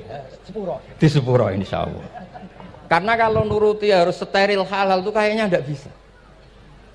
Terus di situ ditutup fala yaskulu ma asmillahi taala syai'un. Dibanding asmane Allah taala sesuatu itu tidak ada nilainya. Pasti menang Allah Ta'ala. Sehingga banyak ulama ngendikan kowe nak berdosa, bersalah maca iki-iki. Dan kalau Anda dosa misalnya catatannya 1 box terus di bawah ada astagfirullah, malaikat ditanya sama Allah, kamu berani tidak mempertimbangkan nama saya disebut di situ? Enggak berani. Nah, saya ini ribuan orang yang ngundang, saya berani mengabaikan. Bareng ana wong ngaku mbah, ya mbah tenan wae. Ya terus ngoten. Kowe wani gak mempertimbangkan Gustofa sing mantune Mbah Maimun. Ya. Semoga cara pandang malaikat nanti seperti itu. Tapi nanti kalau malaikat cara pandang, mbah kok tukang maksa putu. Itu mbah model opo. Nah, saya ini sudah ngalah 1 kali. Berikutnya logika kedua yang insya Allah terbangun di kalangan malaikat, yaitu mbah ora oleh maksa napa? Putu. Ning dinggon mbah yang baik putune dolanan di barno. Ini ora. Putu lagi asik-asik dolanan. Rene. Kon nyapu. Nah, itu udah jenis mbah yang baik. Nah, ini pentingnya ngaji. Kalau nate ditanya sama seorang dosen, Gus, masa iya Quran yang katanya mutu semutu-mutunya, kemudian ada ayat kulu washrobu, mosok urusan mangan, gak usah disuruh orang juga makan. Terus kualitasnya kulu washrobu itu di mana? Terus kalau jawab, terus sorokan yang penting wopo, rapat utawa seminar. Ndak ada rapat, ndak ada seminar itu kamu ndak mati, tapi kalau nggak makan itu mati. Penting mana? Ya penting makan. Lah iya, jadi orang itu lupa kalau sesuatu yang seserius itu karena menjaga nyawa, yaitu makan. Terus karena makan tuh hal yang murah dianggap biasa, itu bahaya. Sehingga sebetulnya yang kita bisa jadi wali lewat hal-hal keseharian tidak bisa jadi wali karena tadi. Saya punya hadis, ini mudah sekali untuk Anda jadi wali. Bahkan di atas wali lah. Inna woha ta'ala layar do anil abdi. Pakai inna masih pakai lam taukid. Inna woha layar do anil abdi ayyakulal aklata fayahmadahu alaiha aw yasroba syarba fayahmadahu alaiha. Allah itu sangat ridho ada orang makan 1 asupan kemudian dia muji Allah. Loh, orang tidak punya alpat itu tidak mati, tidak punya tanah ribuan hektar itu tidak mati, tapi kalau nggak makan sesuap nasi mati. Penting mana? Penting makan. Tapi gara-gara kamu tamak untuk syukur nunggu punya alpat, untuk syukur nunggu punya tanah banyak, Anda ini bodoh. Mau syukur saja syaratnya kok banyak. Jadi sebetulnya kalau kita mau jadi wali itu cukup setiap makan itu kamu syukur. Fayahmadahu alaiha aw yasroba syarba fayahmadahu alaiha. Makanya wali-wali dulu kalau didik raja yang sedang berkuasa itu ditanya, kamu raja besar, punya pengaruh besar, andaikan kamu di padang pasir dan kemudian Anda tidak mendapatkan air sama sekali, apakah kamu menggantikan kerajaan kamu demi beli 1 seteguk air? Iya, akan saya beli karena saya kalau tidak minum mati. La tafrah bimulkin la yusawi jar'atamain. Kamu jangan bangga dengan sistem kekuasaan yang tidak senilai dengan seteguk air. Orang nggak jadi raja itu nggak mati, tapi kalau nggak minum mati. Terus akhirnya dosen itu tahu, wah berarti kulu wasrobu itu luar biasa, Gus. Ya, sangat luar biasa. Makan dan minum itu luar biasa. Makanya terus adat kiai mertamu mangan. Kalau tadi baru datang kon mangan, di sini ya ada mangan. Ya saya anggap aja itu proses jadi wali, ngoten Pak. Jadi segampang itu jadi wali. Nah, kemudian gara-gara torekoh terus jadi wali ku repot kon maca 10.000 wiridan kon opo. Kesuwen nih cara-cara kesuwen. Karena ini partai gak torekoh tadi. Dulu abahnya Mbah Maimun Mbah Zubair itu kalau disuruh wiridan lama-lama itu nggak mau. Sementing diridani pangeran, maca kok akeh-akeh. Nah, itu partainya partai ahlul ilmi. Ya partainya partai ahlul apa? Nah kemudian karena saya ini nekuni tafsir ya, itu saya kepengen ya, menggerakkan supaya ilmu Quran itu menarik. Caranya apa? Cari sisi ekstrimnya. Kalau bolak-balik, kenapa sih orang nggak janggal? Nggak janggal itu udah iskal. Quran itu kan kalamu Allah. Saya lagi Quran itu kalamu Allah. Masa iya Allah yang Tuhan kemudian ngendikan iya kana budu wa iya kanas tai. kepadamu aku menyembah. Masa Allah ngendikan gitu pada kekasihnya Nabi Muhammad? Padahal Allah itu al-ma'bud, bukan abid. Allah yang disembah, bukan yang menyembah. Semua ahli tafsir, saya bukan bilang sebagian, semua ahli tafsir pasti ngendikan begini. Wa yuqaddaru qabla qaulihi ta'ala iyyaka na'budu qulu. Sebelum iyyaka na'budu itu ada kata yang disimpan, yaitu qulu. Jadi iyyaka na'budu itu betul ngendikannya Allah, cuma sudah dikasihkan Jibril kepada umatnya Rasulullah. Jadi Jibril bilang gini ke Rasulullah Muhammad, Muhammad kul iyyaka na'budu. Kemudian Nabi juga bilang ke umatnya qulu iyyaka na'budu. Jadi ini kalam Allah yang sudah milik kita. Nah berhubung milik kita, kita sah mengatakan iyyaka na'budu. Karena kalau tidak janggal, masa iya Allah berdoa ihdinas siratal mustaqim, tunjukkan kami jalan yang benar. Lah kalau ihdinas siratal mustaqim kalam Allah, berarti kan Allah yang berdoa. Nah, sehingga semua tafsir bilang sama, wa yuqaddaru qabla qauli ihdinas siratal mustaqim qulu. Nah, terus ada mufassir lain bilang jangan mulai iyyaka na'budu ya semuanya, mulai bismillah, qulu bismillahirrahmanirrahim. Masa iya Allah sendiri yang bilang bismillahirrahmanirrahim? Nah, dengan tafsir seperti ini terus kita akhirnya lagi-lagi kembali ke usul fikih, kembali ke balaghah, kembali ke nahwu. Kalau ndak, ya Anda akan menafsiri Quran pakai logika Anda sendiri. Sampai ada mungkirus sunnah. Pokoknya sementing kembali ke Quran. Orang roh Quran itu kayak apa? Saya kemarin ngaji di Sedan di daerah saya bilang, Sayyidina Umar itu Islam sebelum minta hidayat. Khalid bin Walid ya Islam sebelumnya ya tidak minta hidayat. Nah itu kan janggal. Padahal katanya Quran itu hudal lil muttaqin, petunjuk bagi mereka yang takwa. Padahal tidak ada sabkut takwa untuk Umar. Umar tidak pernah takwa, tapi nyatanya Islam. Bahkan dia masuk ke rumahnya Zaid bin Arqam itu mau bunuh Nabi, mau nyari Nabi, bukan mau Islam. Tapi ketika dengar iparnya membaca Toha ma anzalna alikal Qur'ana litasqa, kemudian dia masuk Islam. Lalu gimana tentang hudal lil muttaqin, petunjuk bagi mereka yang takwa? Banyak ulama yang mengatakan lil muttaqin itu balaghahnya lil iktifa, lil muttaqina wa ghairihim. Jadi Quran itu petunjuk bagi yang takwa dan yang tidak takwa. Dan itu di bahasa Arab sah. Di bahasa Arab sah. Misalnya gini ya, kalau sampean punya ponakan dolan, cong-cong nang mangan. Ya maksudnya ya mangan mbek ngombe, mangan tok seretan mati kan. Itu kan satu paket. Saro bila taqikumul harra wal barda. Pakaian yang melindungi dari panas. Di situ enggak disebut wal barda, tapi artinya juga wal barda. Karena kalau tidak diartikan lil iktifa, nanti Quran itu memberi petunjuk bagi yang sudah muttaqin. Corong doang nguyai segoro, wong wis takwa kok. Nah ini kita butuh ahli tafsir yang al-usuli. Karena itu yang menjadikan Quran punya kualitas lagi. Seolah lagi punya kualitas lagi. Kalau enggak, Quran tuh kayak biasa-biasa saja, kayak tadi kulu wasrobu kayak dan seterusnya dan seterusnya. Jadi kalau suwun barokahnya hormat sama orang alim kados Ki Akil, Ki Siras dan tenaga keluarga mriki. Orang menghidupkan logika ilmu lagi. Jadi kalau seneng lah nak dilem Gusmus ahli ilmu mboten krana niat fakir mboten. Biar sampean ngerti lah kalau ngadepi ahlul ilmi itu pun mboten level. Ahlul ilmi itu kalau punya logika itu tidak bisa dibantah.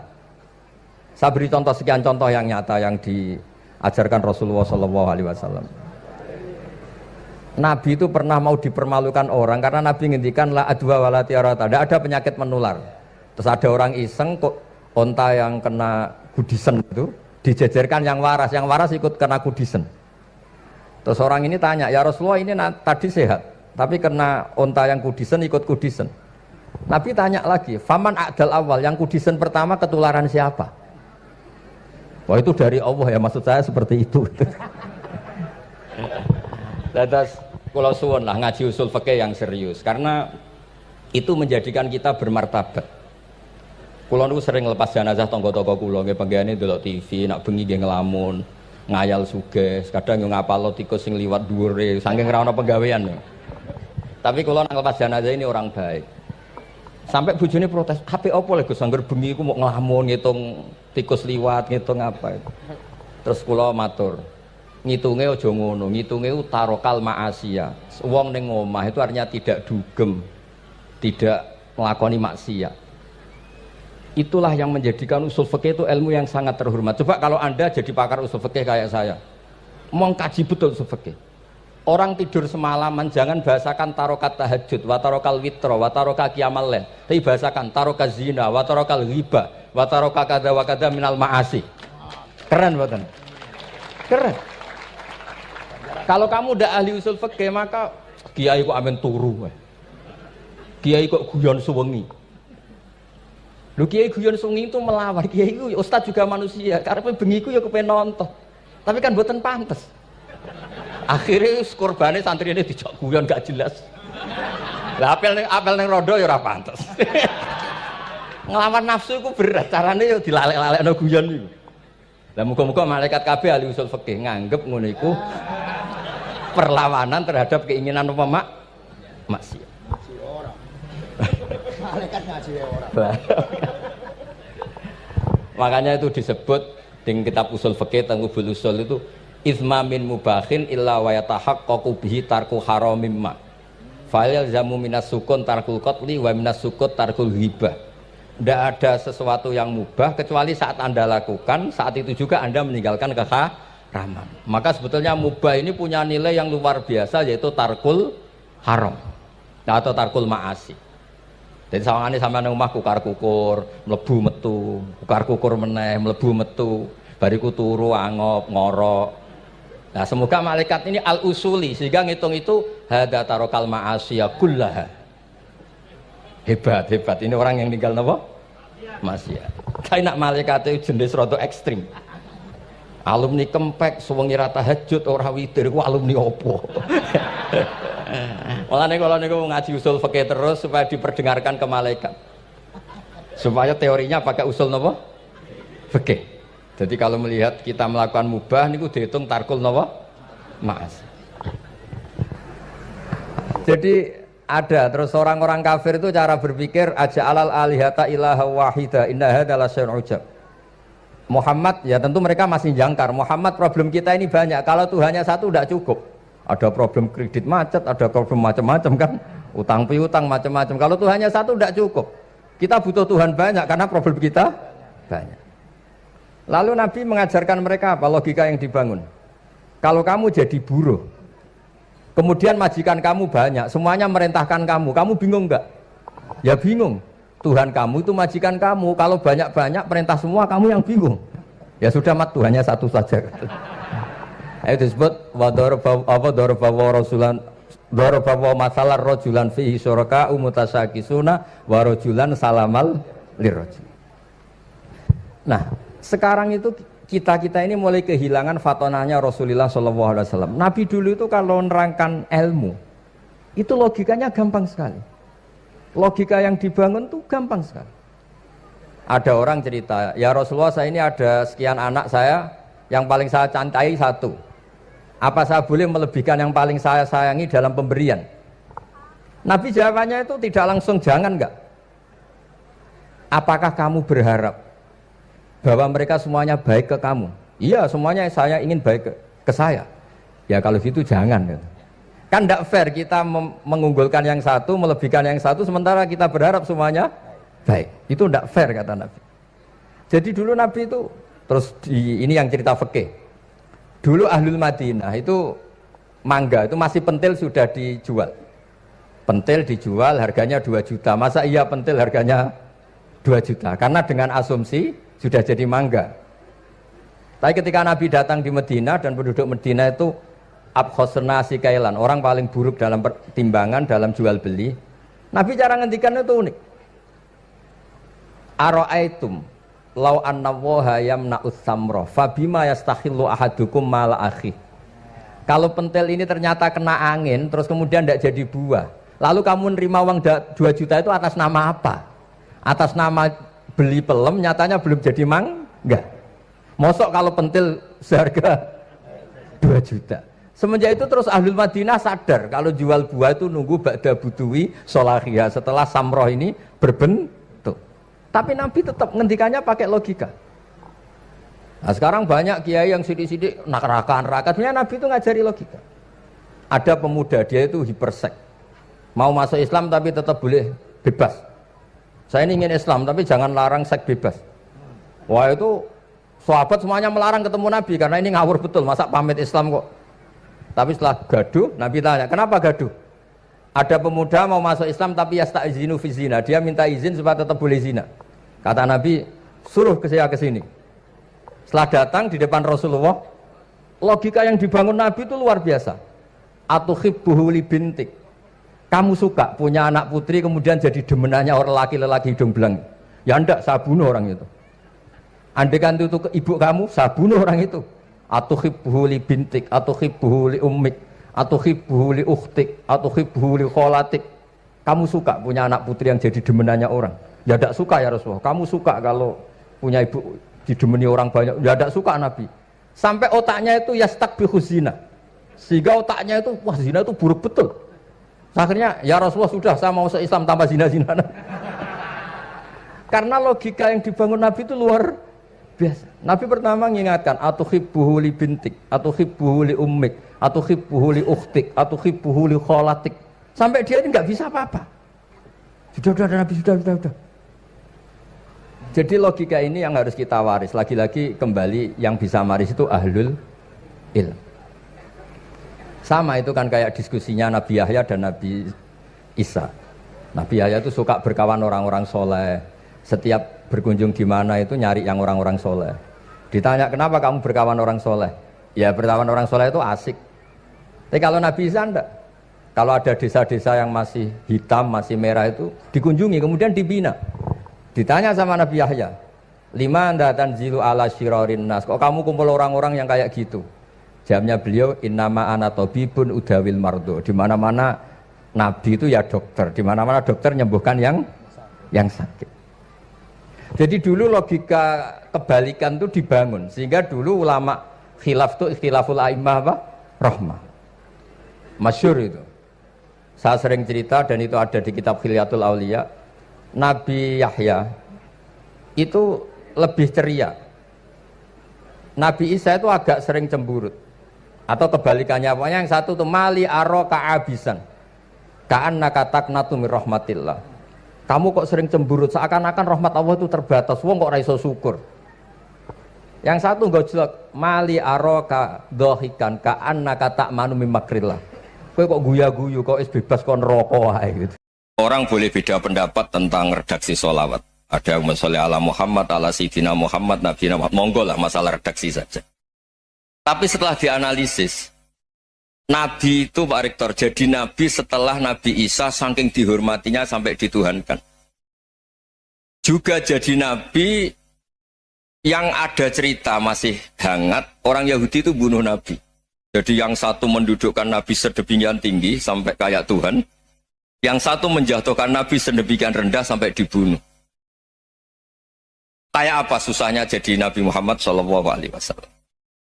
Kemudian dengan gampang hadatin agama ini bikin syariat yang bernama sholawat. Redaksinya monggo lah sesuai tradisi masing-masing. Allahumma sholli ala Muhammad, Allahumma sholli ala Sayyidina Muhammad, ala Nabiyina Muhammad, monggo lah. Tapi yang jelas redaksi ini kalau didiroyah dikaji, Allahumma itu Tuhan, Tuhan itu pemberi. Wa Muhammadun wa in jalla qadruh abdun min ibadi. Muhammad apapun tinggi derajatnya tetap berstatus hamba. Sehingga agama ini terjaga oleh syihotus sholawat. Agama ini terjaga oleh redaksi sholawat. Yaitu Allah tetap pemberi sebagai Tuhan yang enggak tersaingi, la syarikalah. Rasulullah Muhammad wa in jalla qadruh, apapun prestasinya, bisa mi'raj, bisa apa saja, tetap seorang hamba yang butuh muhtajun ila rahmatih. Jika redaksi Allahumma sholli ala Muhammad ini mengukuhkan yang Tuhan tetap Tuhan, hamba pilihan tetap hamba pilihan. Tentu dengan redaksi ini kemudian kita mendudukkan Nabi benar-benar posisi terhormat. Yaitu orang yang paling berhak dapat askat tahiyat, mendapat penghormatan Allah paling tinggi, yaitu Rasulullah Muhammad SAW. Dan itu diulang-ulang oleh Allah. Subhanalladzi asra bi abdi. Status hamba ini diulang-ulang. Lagi-lagi ini bernama diroyah. Bernama apa? Contoh ketiga misalnya fihi ayatum bayinatum maqamu Ibrahim. Dulu orang Yahudi itu ada diskusi masif. Syaratnya Nabi itu mbah-mbahnya harus Nabi. harus keturunan Nabi. Kemudian semua Nabi rata-rata di Palestina, di Syam. Lalu Muhammadnya asal-usulnya dari mana? Tahu-tahu orang Arab kok Nabi, padahal orang Arab itu dulu jahiliyah. Walhasil terus diceritakan, bukti Muhammad ini turunan Ibrahim adalah ada jejak kaki Nabi Ibrahim di dekat apa? Ka'bah. Fihi ayatum bayyinatum maqamu Ibrahim. Kalau Nabi Ibrahim pernah di Mekah, artinya beliau pernah meninggalkan turunan yang di Mekah.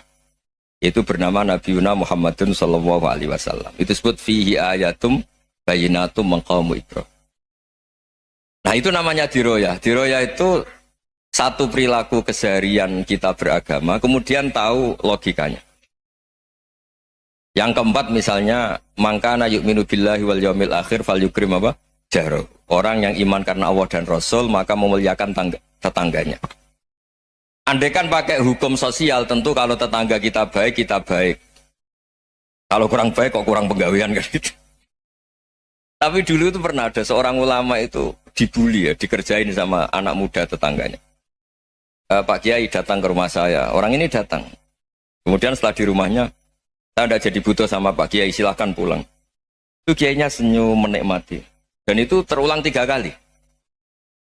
Dibully seperti itu, dikerjain terulang 3 kali. Lalu tetap Kiainya tuh asik, seneng sekali. Lama-lama muda ini tanya, kenapa engkau tidak tersinggung? Padahal saya kerjain sampai 3 kali, tak undang, terus tak suruh pulang, tak undang, tak suruh pulang. Kata Kiai tadi, yang memerintahkan baik sama tetangga itu Allah. Jadi saya nikmati ketika bisa baik sama Anda. Tidak ada urusannya dengan perilaku Anda yang menolak saya. Nah itu terus kita tahu, memang motifnya kita baik sama tetangga karena iman sama Allah dan Rasul, bukan hukum kompensasi sosial. Jadi kalau mau diteruskan Pak Rektor, saya ngajar di sini ya karena perintah Allah itu orang alim harus ngajar, bukan karena perintah Rektor. Kalau diteruskan. Ya saya mohon juga gitu para dosen, para karyawan di sini kalau nggak khianat dengan UI itu karena takut sama Allah, jangan takut sama Rektor. Kalau Anda baik juga karena Allah, jangan baik karena apa? Rektor. Bagaimanapun ya semua kita ini makhluk. Makhluk itu la yadurru wa la yanfa. Begitu juga melihat Indonesia. Melihat saya ini kan ikut di UI itu lama sekali, ikut sama Profesor Zeni, dari Profesor Zeni nulis tafsir. Mungkin Pak Hersoyo tahu banyak, dulu Pak Lutfi ya tahu banyak. Tapi saya memang nggak pernah terbuka karena ya memang nggak ingin sebenarnya. Kondisi ini kondisi darurat. Sehingga saya tahu cara berpikir Profesor Zeni, ya tahu komitmen beliau pada UI. Dan pendiri UI memang ya banyak yang dari tokoh NU, Muhammadiyah, dari tokoh-tokoh ormas yang lain memang didirikan banyak orang. Hingga UI memang nggak milik ormas apa tertentu. Dari satu sisi memang baik, nggak dikuasai ormas tertentu. Tapi nanti kalau keterusan ya nggak berbentuk. Ya sudahlah dikelola saja. Sambil-sambil jelas, sambil-sambil kadang nggak jelas. Yang penting ikhlas tadi. Karena kalau terlalu asobia itu jadi repot. Kita ini yang nekuni fikih itu tahu. Kalau nggak kuno itu madhabnya Hanafi. Kuno itu madhabnya Syafi'i. Tahu-tahu seakan-akan Imam Syafi'i itu NU, Imam Abu Hanifah itu Muhammadiyah. Padahal ini orang-orang yang sebelum NU dan apa? Muhammadiyah. Jadi kalau kita yang nekuni ilmu itu biasa saja dengan perbedaan. Tapi kalau orang-orang yang nggak siap dengan perbedaan itu sampai Allah disifati Ta'ala itu tidak terima. Padahal Ta'ala itu maknanya Maha Luhur, yang Maha Agung. Jadi ada seorang kiai kebetulan pidato pertama Pak Rektor. Assalamualaikum warahmatullahi ta'ala wabarakatuh. Di mubalik kedua ini nggak terima karena itu dianggap bid'ah ada Ta'ala. Hanya dia bilang Assalamualaikum warahmatullahi ta'ala wabarakatuh. Itu saking asobiahnya itu Allah ditambahi Ta'ala itu tidak terima. Padahal Ta'ala itu maknanya Maha Agung. Nah itu kan jadi repot kalau asobiah gitu. Kalau kita ngadepi perbedaan itu biasa saja. Karena kita mungkin bacanya banyak, lihat hal-hal seperti itu ya biasa saja. Karena dulu itu perbedaan itu urusan sudut pandang. Ya saya ulang lagi, perbedaan itu sudut. Allah yang Tuhan saja sering didebat sama nabi-nabinya. Karena urusan sudut pandang apa? Saya beri contoh ya. Suatu saat Khalilur Rahman Ibrahim itu saatnya meninggal sama Allah, Israel disuruh. Itu Ibrahim saatnya meninggal, ambil nyawanya. Setelah datang ke Ibrahim, ya Khalilur Rahman Ibrahim, saya disuruh nyabut nyawa Anda. Itu Israel dipaksa mikir sama Ibrahim. Hal ra'aita khalilan yumitu khalilah. Kamu tahu orang yang mencintai kemudian bunuh yang dicintai. Itu logika agak benar. Akhirnya Israel kan nggak biasa debat, kan nggak dilatih debat, nggak pernah ikut lomba UI debat ilmiah. Dia taunya nyambut nyawa aja. Kembali ke Allah. Ya Allah, kata Ibrahim, hal ra'aita khalilan yumitu khalila. Masa kekasih bunuh yang dicintai ya. Tapi kata Allah santai. Bilang ke Ibrahim, hal ra'aita habiban yakrahu ayyalqa habibah. Masa katanya dia cinta saya, kemudian ketemu saya tidak berani. Israel mater lagi. Logikanya gini Ibrahim, masa yang dicintai sama yang ketemu yang dicintai nggak berani? Ya udah ketemu aja. Katanya yang meninggal itu.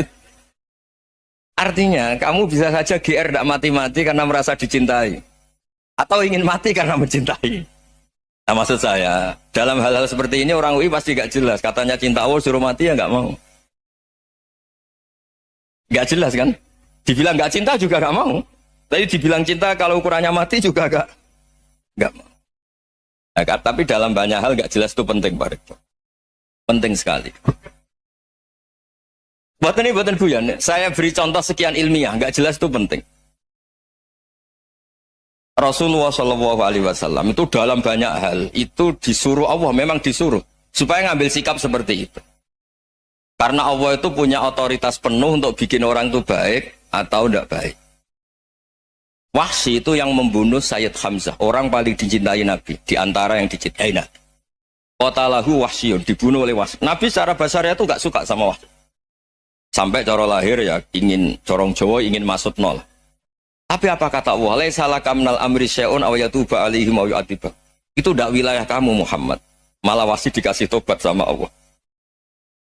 Khalid bin Walid, itu perang Uhud kalah itu karena ide brilian Khalid bin Walid. Pas itu masih panglima kafir. Yaitu pura-pura kalah, ghanimah dilepas, sahabat turun, pasukannya naik, walhasil orang Islam kalah. Khalid bin Walid akhirnya juga masuk Islam. Orang yang secara basariah Nabi itu gak siap. Kebalikannya juga ada. Sa'labah itu orang sampai gelar hamamatul masjid. Ini pas ngaji mesti ingat. Salah. Dia di masjid terus. Setiap habis salam tuh lari karena istrinya nyuwun sewu masih berpakaian yang tidak pantas. Kenapa engkau terburu-buru pulang? Pakaian yang dipakai istri saya sekarang saya pakai. Ya pakaian sarung itu kayak Pak Rektor kan fleksibel. Ini khusus mau Ramadan, tidak akan sarungan terus, gak usah khawatir. Jadi ini tadi sudah perjanjian. Saya yang kiai celananan, beliau yang rektor pakai sarung. Jadi iya. Supaya itu barter madhab. Tapi hanya sekali ini aja, bukan. Jadi jangan diharapkan ini jadi tontonan terus-menerus. Dan ini barter madhab. Saya sama Profesor Kores juga sering gitu. Saya pakai sarung yang dihadiahi beliau pakai sarung yang dihadiahi saya. Memang itu tradisi Islam. Tahadau tahabu, kamu saling memberi hadiah maka kamu saling mencintai. Bukan riswah, bukan riswah. Walhasil terus Sa'labah ini saya didoakan Nabi supaya saya kaya, supaya tidak sering ganti-ganti pakaian seperti ini sama istri saya. Jangan-jangan kamu miskin itu lebih baik. Ngotot minta didoakan. Didoain Nabi kaya, terus lama-lama ninggal sholat, ninggal jamaah. Itu Allah belum tersinggung. Yang mulai Allah tersinggung itu kan saya sering fatwa di mana-mana, sering memberi saran. Mumpung kamu miskin itu sering sedekah, karena kalau sudah kaya itu tidak bisa. Saya memberi analogi gini. Kalau saya masih santri miskin, punya uang 100.000, diminta guru saya 50 tak kasihkan, padahal itu 50%. Punya 2 kambing kurus, diminta guru saya 1 pasti tak kasihkan, padahal itu 50%.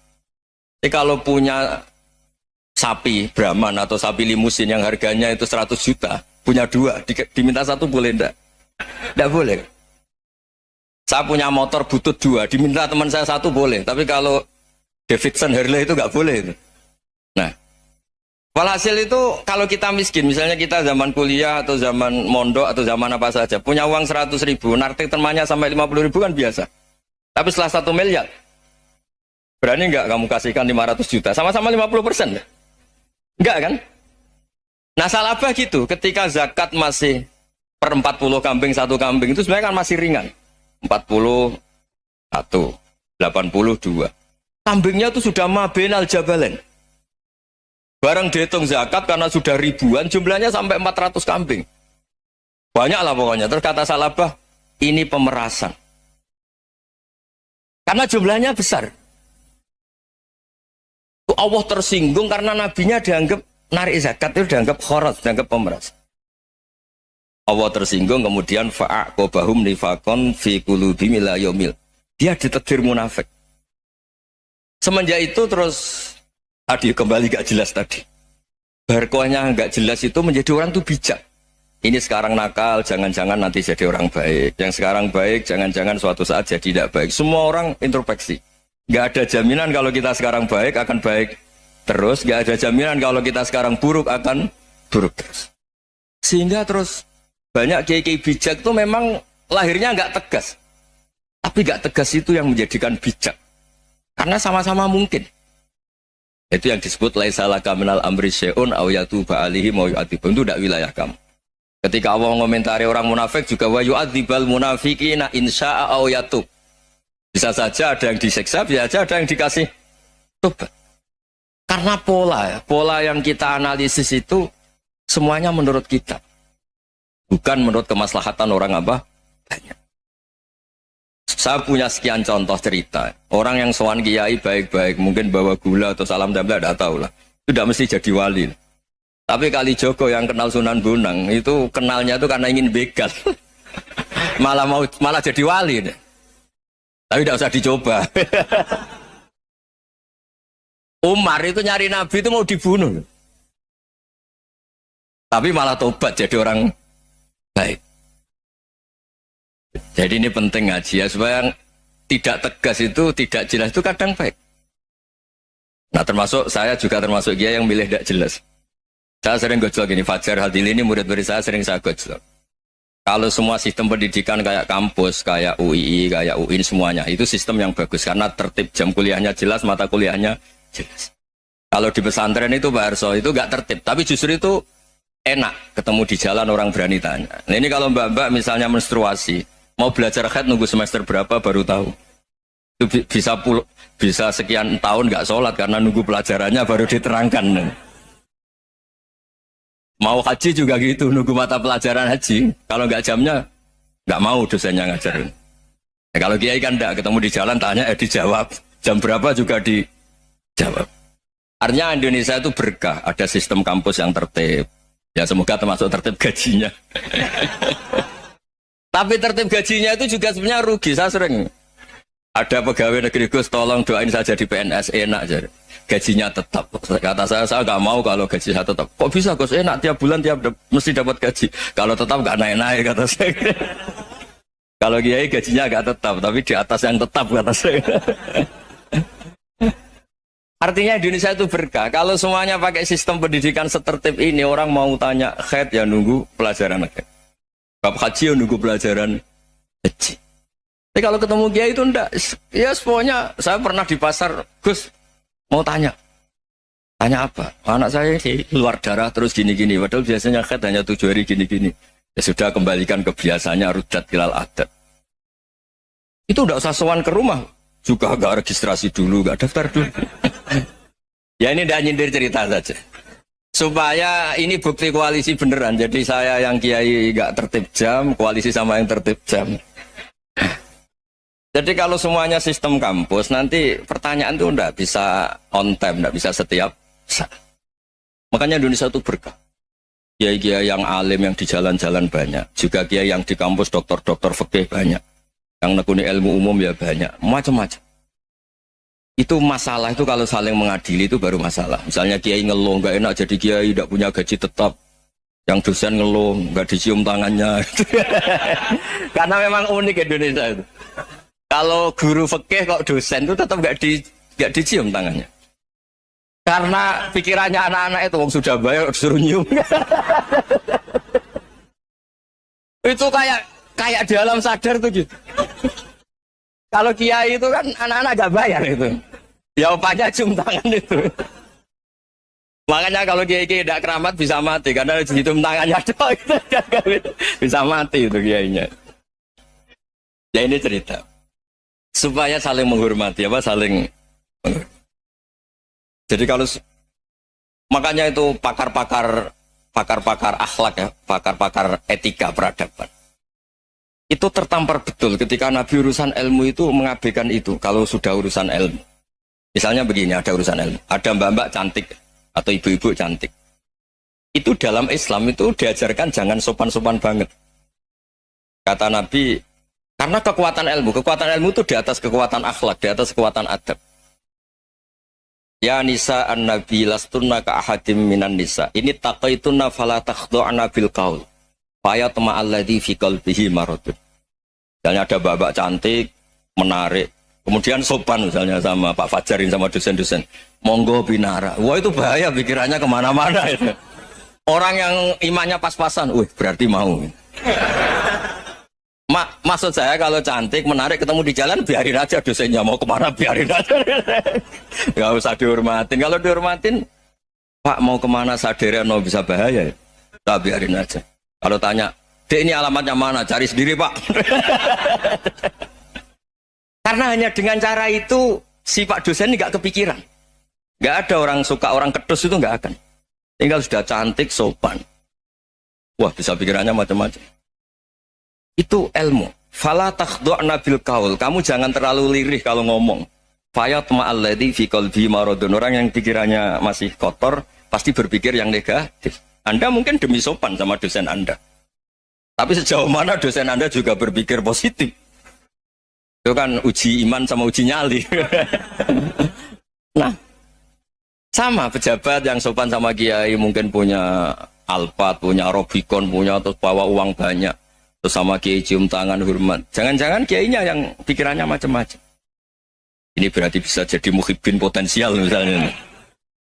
Nah, saya ini termasuk kiai yang pengagum ilmu. Sehingga saya sama orang yang medit, yang kikir sama saya itu saya senangnya bukan main. Kenapa? Karena kalau orang medit itu gak berhak nuntut. Tapi kalau orang lomo 1 juta minta surga, 2 juta ya minta apa? Surga. Gus, salam template. 200.000 aja kadang minta surga. Tapi kalau yang kikir-kikir ya sudah salaman tok sudah. Gak minta apa-apa. Kan dia tahu diri, oh gak bayar kok minta. Maksud saya, Islam itu luas. Dinikmati saja, Pak. Dinikmati saja. Nah itu diroya. Maksudnya itu diroya. Diroya itu kamu tahu aturan Islam itu kamu harus yakin khairihi wa syarrihi minallah. Semua itu ujian. Tapi kemudian dikaji. Makanya saya ini termasuk pengagum Imam Syafi'i. Imam Syafi'i itu dikasih tahu. Ada orang yang di depan engkau cium tangan hormat tuh di luar ngomong-ngomong. Ngata-ngatain Anda. Imam Syafi'i tertawa-tawa sowan. Loh, ada ini dikata-katain di luar kok. Kok tidak kamu anggap munafik malah tertawa. Berarti saya wibawa. Di depan saya nggak berani. Dianggap enteng saja. Dibilangin, sebagian orang kampung sini nggak suka sama engkau. Baguslah, tidak akan pinjam uang sama saya. Di mana-mana orang pinjam minta tolong itu karena seneng. Kalau benci kan enggak. Intinya dianggap enteng saja. Yang terjadi di dunia itu semuanya dianggap enteng saja. Man asa ilaika faqat atlakoka. Yang berburuk sama kamu itu membebaskan kamu. Coba kalau akrab, titip. Ya misalnya akrab sama Pak Fajar. Bilangkan ke Pak Rektor, sangkat tuh jadi guru tetap atau apa, kan ribet. Kalau tidak cocok kan nggak minta apa-apa. Makanya hati-hati Pak Rektor sama yang akrab-akrab. Itu dulu saya juga nggak paham. Di antara wasiat Bapak yang sering diulang-ulang tuh itu. Suatu saat kamu jadi kiai, ngelola orang nggak seneng tuh gampang. Sudah, situ orang lain. Tapi kalau ngelola orang nggak orang seneng tuh repot. Mintanya aneh-aneh. 100.000 aja minta surga. Hanya teman tenis saja minta naik jabatan. Intinya itu ya sudahlah dikelola. Yang seneng ya berkah, mungkin teman berjuang, teman diskusi. Yang nggak seneng ya berkah, karena ini tidak minta macam-macam, enggak seneng. Nah itu namanya diroya. Diroya itu satu kajian keilmuan yang menjadikan kita ini nyaman dengan riwayat-riwayat, panduan-panduan dari Rasulullah Shallallahu Alaihi Wasallam kayak tadi. Kenapa sih tentang baik sama tetangga, baik sama tamu? Hitung-hitungannya itu mangkana yu'minu billahi wal yaumil. Saya pernah dicium sama orang miskin yang akut, miskin betul. Itu tak ajarin, Anda ini lebih hebat ketimbang orang-orang kaya. Misalnya gini, misalnya ada komunitas rektor atau kiai besar. Saya ini kata orang banyak termasuk kiai besar. Mungkin kalau pinjam uang itu karena mau beli mobil, aksesoris mobil, karena kita kiai top, atau rektor, atau orang-orang top. Kalau sesama orang miskin itu pinjem-pinjemannya itu urusan beras, itu urusan nyawa. Keren mana? Menyelamatkan nyawa sama aksesoris mobil. Nyawa. Jadi pahala kamu pasti lebih besar itu. Itu senengnya jadi orang miskin terus keterusan sampai sekarang. Oh itu, lo coba kalau menteri sama menteri, rektor sama rektor, kira-kira pinjamannya apa Pak Arso? Kan kalau mau beli mobil atau mau umroh VIP, pokoknya yang keren-keren. Kalau orang miskin pinjam karena apa? Makan kan, beras kan. Makanya kalau yang sedang miskin monggo lah, kalau ingin teruskan. Kata itu. Maksud saya Islam itu seenak itu, Islam itu segampang itu. Sudahlah yang sedang miskin ya keren. Karena sekali sosial itu urusannya apa? Nyawa. Tapi kalau miskin semua ya Indonesia bisa tutup kan. Ya sudah yang kaya-kaya itu saya mengatakan Indonesia karena bayar pajak yang menjadikan Indonesia berjalan. Tapi ya dipakai yang benar. Nah, begitu seterusnya. Ada kiai miskin cerita ke kita. Terus enak jenengan alim, terus punya santri banyak, bisa ngajar di mana-mana. Saya bilang, hebat kamu. Dia hidup di daerah tertinggal. Itu yang diajarkan kan hanya tauhid. Kan nggak mungkin desa tertinggal baca fikih perbandingan madhab. Kan nggak mungkin. Kalau yang kayak Pak Fajar, Pak Sadali kan nggak mungkin. Fikih perbandingan apa? Madhab. Menyorot madhab dunia. Gaya engke-engke itu kan nggak mungkin. Tapi pertanyaannya, yang menyelamatkan masuk surga itu tauhid apa perbandingan madhab? Tauhid. Ini hanya mengajarkan fardu kifayah sunat-sunat. Ini Anda mengajarkan fardu ain. Surganya dulu kamu. Oh terus senangnya jadi kayak gitu. Karena yang diajarkan apa? Tauhid. Sementara kita yang gaya-gaya ini ajarkan perbandingan apa? Ada studi banding ke Al-Azhar kemana-mana. Ini enggak tauhid. Dari orang nyembah pohon jadi nyembah Allah Ta'ala. Keren enggak? Keren. Jadi terus kayak gitu sama saya senangnya bukan karena tak bela. Tapi ada yang agak kurang ajar tanya saya. Kalau itu hebat kenapa Gus gak mau jadi kayak gitu? Waduh. Wah ya repot kalau pertanyaan. Terus tak jawab. Kalau saya jadi kayak gitu, kamu ngangsu ilmu dari mana coba? Ya dari jenengan. Ya kalau sama gobloknya ada bisa. Ya sudah Gus aja jadi kayak besar. Maksud saya, ya sudahlah kita begini seperti yang saya ajarkan di sini, saya sarankan supaya orang itu tahu. Ini namanya diroyah, apa? Makanya kata Imam Ghazali itu kalau kamu ingin sopan gampang melihat anak kecil, wa aqallu minni dzamban, dia dosanya lebih kecil. Karena masih kecil kan, tentu secara dosa enggak banyak. Kalau melihat orang yang tua, wa aktsaru minni ibadatan, dia tentu ibadahnya lebih banyak karena umurnya lebih banyak. Sehingga terus semua orang lain tuh di depan kita itu hebat. Ya semua orang lain sama misalnya Pak ini rektor, Pak Fathul Wahid rektor. Tanggung jawabnya lebih banyak, berarti pahalanya lebih banyak. Tapi sama, ketika melihat Nyon Sewu, melihat pegawainya yang secara lahir di bawahnya, ini tanggung jawabnya nggak banyak, pasti salahnya juga enggak. Itu yang diajarkan Rasulullah SAW, sehingga enak lah. Tapi kalau kita melihat orang lain selalu salahnya, itu pecundang. Allah saja tidak seperti itu kan, amal baik ya ada khairan, amal buruk ya ada saron, semuanya dilihat oleh Allah SWT. Saya itu punya teman Gus, agak beling, agak seenaknya. Dulu miskin. Wah itu seenaknya betul. Kayak kenal Tuhan. Tak tanya, kenapa kamu seenaknya? 1 bulan tuh labanya bisa 200 juta sampai 500, sampai 1 miliar. Saya itu Gus, setelah duha itu perkembangannya bagus. Salah duha itu. Saya pernah miskin, kan kata, apa, ingka rizki fisama, apa? Wa ingkana qalilan ya kalau fisama fa'anzilhu, terus wa ingkana qalilan fakasirhu, kalau sedikit perbanyak. Ini trennya sudah benar semua. Nah, wa ingkana apa ya haraman fatahirhu, kalau haram yang kau sucikan. Makanya saya seenaknya kalau qalilan sudah fakasirhu, paling trennya yang enggak benar juga fatahirhu kata Mas. Dia yakin kalau yang enggak benar-benar sudah disucikan Allah, karena yang lain-lain sudah dari miskin sudah kaya, qalilan sudah fakasiru, paling yang haroman juga sudah fatohiru gitu. Tak tanya, lah kamu kok tahu? Polanya sudah ada Gus, karena sang qalilan. Kamu sembrono sama Tuhan kok begitu kan? Tapi apapun itu seneng saya. Seneng saya sering salah teh, makanya saya mohon yang sekarang miskin sedang miskin itu ya ndak usah nyesal banget-banget. Kalau ingin kaya monggo lah, namanya orang juga ingin. Ya, tapi Anda harus bangga.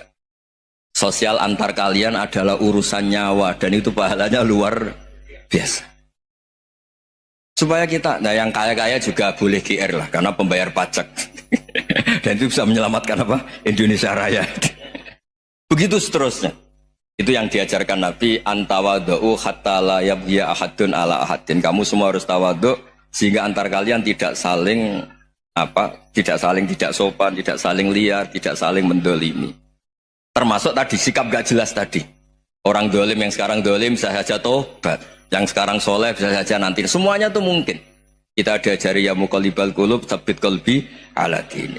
Jadi keliru kalau kita dalam banyak hal harus tegas, gak mesti.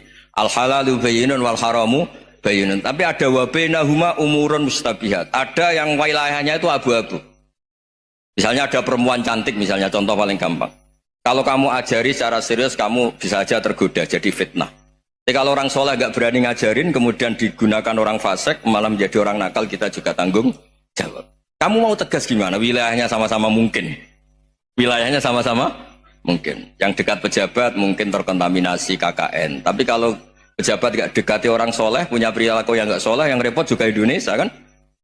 Nah hal-hal seperti itu kita tidak perlu ngambil sikap. Maksudnya nggak usah ngambil sikap, ya kita buktikan kalau milih satu madhab, kita buktikan semuanya lebih baik, semuanya lebih bermanfaat, semuanya lebih berperadaban. Karena nggak bisa dihindari wa bainahuma. Termasuk nyuwun sewu, saya mohon maaf sama mulai Pak Harso, Pak Lutfi sampai Pak Fathul Wahid. Saya ini termasuk kiai yang nggak suka dekat sama orang-orang top. Bukan karena hasud. Memang konstitusi kiai harus gitu, la tamuddanna ainaika. Kenal orang lebih tinggi itu kan resiko. Misalnya saya kiai desa, mungkin punya keri tua sudah seneng, punya kijang tua sudah seneng. Gara-gara kenal Pak Wahid naik Camry, waduh kok saya kalah itu. Kenal orang itu kan resiko. Mungkin dosen-dosen sini kalau kenal saya di Rembang juga resiko. Di sini gak ada cium tangan, melihat saya di sana, wah gak enak jadi dosen. Jadi memang harus dibatasin. Sekiranya mungkin orang terus, karena latamud dan nanawa, ainaika ilham. Kamu jangan sering melihat orang lain yang mungkin secara lahir dapat nikmat yang lebih tinggi timbang Anda. Kalau kamu gak bisa ngelola hati Anda bisa hasut, Anda bisa dengki. Paling tidak Anda bisa ada syukur. Saya itu sering didolani pejabat. Juga sering melihat pejabat di TV-TV. Naik mobil aja ada yang naikkan. Bahkan kalau wudhu itu anduk aja ada yang bawa. Itu kalau yang gak kuat, wih naik jadi pejabat. Ya makanya terus konstitusi kiai itu mengatur, sudahlah. Mata kamu itu kamu batasin. Jangan melihat sesuatu yang potensi ya, potensi menjadikan Anda tidak nopo syukur. Gara-gara Nabi Dawud itu terlalu nopo lugu. Kan masyhur itu ada seorang perempuan cewek diperkosa 3 tokoh. Kila 4, pokoknya 3 aja diperkosa 3 nopo tokoh. Bareng cawe wedok niku hamil, jadi gunjingan. Dilaporno ning Nabi Dawud. Sebenarnya 3 orang ini tersangka, 3 orang tokoh ini tersangka karena disebut perempuan tadi. Misalnya yang merkosa aku si A, si B, si C. Bareng pas niku Nabi Sulaiman jek umur 13 tahun. Bareng neng mahkamah Nabi sinten Dawud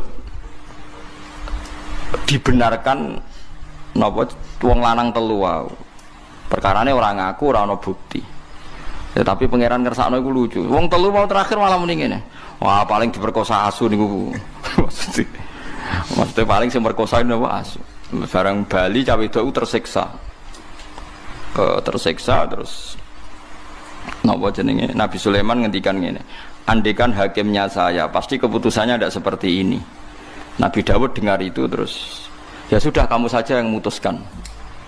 Akhirnya walhasil wong telu wau napa wong telu napa wong papat niku ditahan diceluk oleh Nabi Sulaiman. Jaremu semerkosa asu. Iya, ngucan Sulaiman umur 13 tahun. Rupane biasune kuwaget ana rupa abang wis dipisahno neh dadi gak bareng ditanya ya model polisi kan mestinya polisi sing model Sulaiman wong dicelukne sing sitok jare muni asune apa putih ya terakhir muni asune napa ireng bareng dikonfrontasi kan gak janjian dikonfrontasi jawab sitok muni putih sitok muni ireng sitok muni apa jare roh kabeh wong telu roh bareng jare serentak roh bareng dadi seksi aja iku diperkosa asu. Jare roh serentak bareng diperkosa asu kok wong telu muni asune sitok muni abang, sitok muni putih, sitok muni napa? Ireng. Akhirnya ketok goroe terus dihukum. Lah gara-gara kecerdasan sinten Nabi Sulaiman wa lewat rekayasa iki diarani napa fafahamnaha Sulaiman. Terus diuji lagi ana wong dia anak kakak beradik dia anak loro, padha-padha dia anak bayi. Jenenge cacilik raine kan tesih mirip-mirip. Walhasil ning tengah hutan dipangan serigala satu. Terus sing Mbak Yune sajane anak sing dipangan wae adike.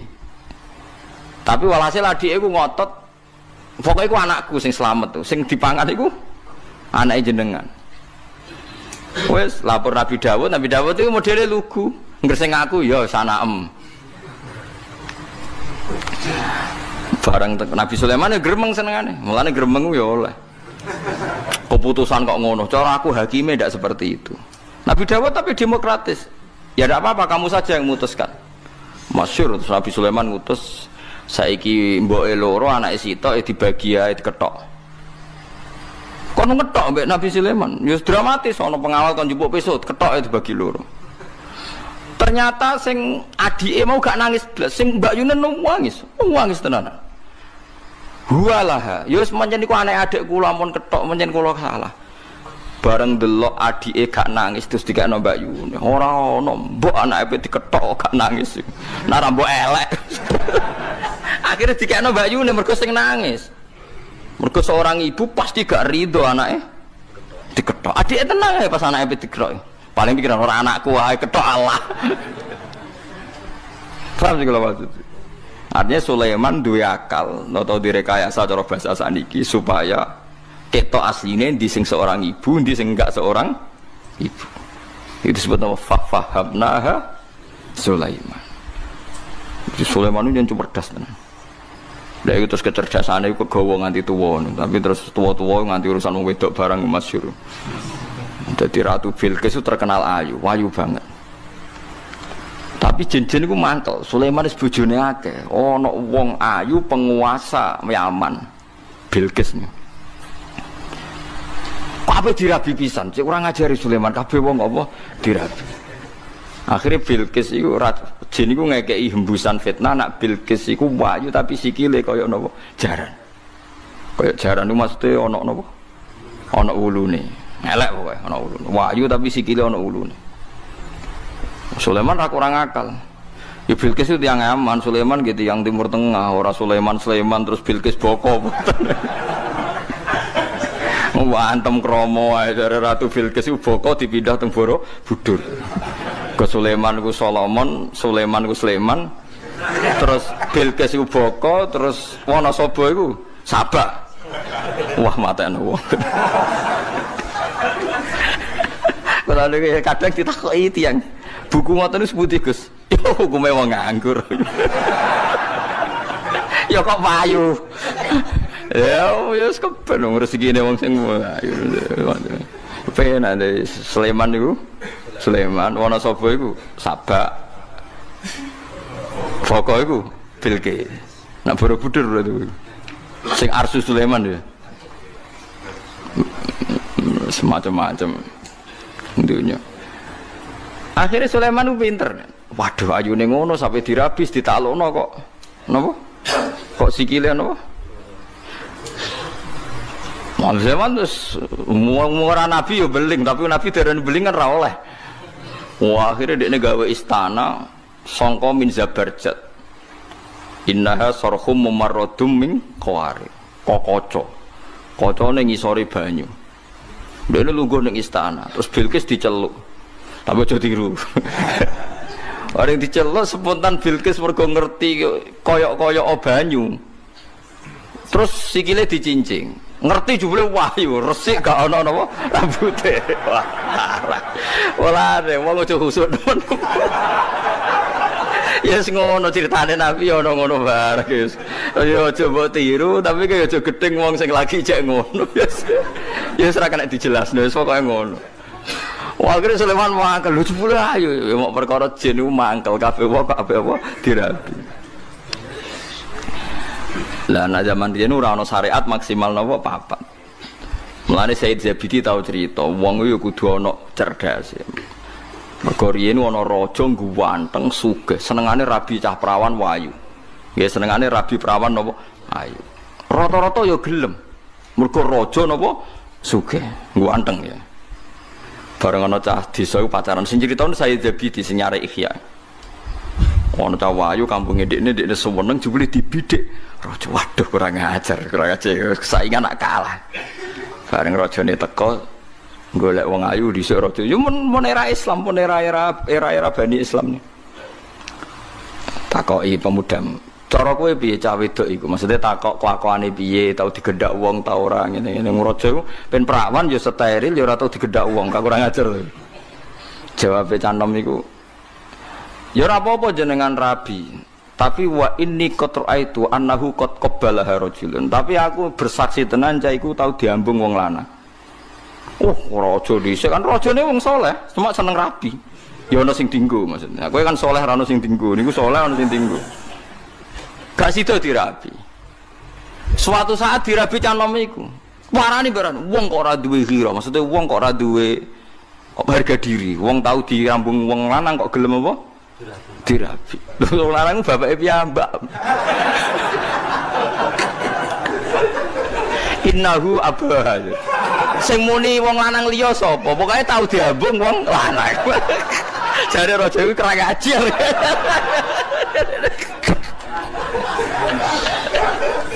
Sing muni wong liya sapa?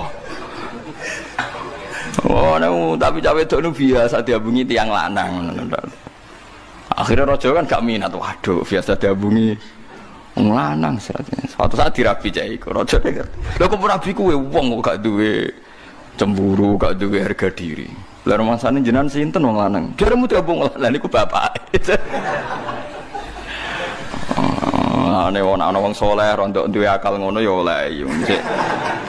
Nabi Sulaiman yo ngoten niku wau. Ngono ndelok sikil barang macam-macam. Tapi niat dirabi. Nggih, melane cara fikih niku termasuk ditoleransi ku nontoni wong wedok niat dirabi. Mulane kok halalam iku angel, perkarane ndelok ora niat dirabi. Nah misal, tapi kalau niat bojone wong ora kena diniati. Ngawur ya. Ora kena diniati kang dikhilaf piye ora kena. Wal muhsanatu napa minan nisa. Tapi nak akal kunane kuno niku wonten. Jadi kula gadah sejarah kata mulane masalah wedok njen misteri Tuhan. Nabi Ibrahim mbake khusyuke ngono Khalilur Rahman. Nah urusan wong wedok cerdas ra karuan. Siti Hajar niku rak candaleme Sarah, wong hadiah kangge sinten? Sarah. Suwe-suwe Nabi Ibrahim seneng. Seneng Sarah wis legowo, wis gak apa-apa mbok rabi, tak kekno kowe. Mergo pas niku Sarah dereng gadah napa anak. Suwe-suwe Ibrahim ora sekedar ngrabi, seneng banget mbek Hajar ngalahno mbek sinten? Suwe-suwe Sarah cemburu. Saking cemburune aku sumpah mbek pangeran. Kowe oleh seneng Sarah, tapi syaratnya Sarah lukai. Ya mungkin pikirannya Sarah dilukai ku mbok pipine digaret, mbok piye pokoke kon kowe. Dilukai apa? Pokoknya sementing luka, nganti berdarah. Wah, Nabi Ibrahim pinter. Dilukai ku kupinge. Terus dadi anting-anting pertama Ibrahim. Bareng dilukai kupinge digoni anting tambah ayu, tapi Sarah wis ra iso berkuting perjanjiane pokoknya dilukai. Seneng pas dilukai dicoblos. Seneng Sarah pertama. Amalan jari Said Zabidi ketika Imam Ghazali darani anting-anting iku hukume bid'ah.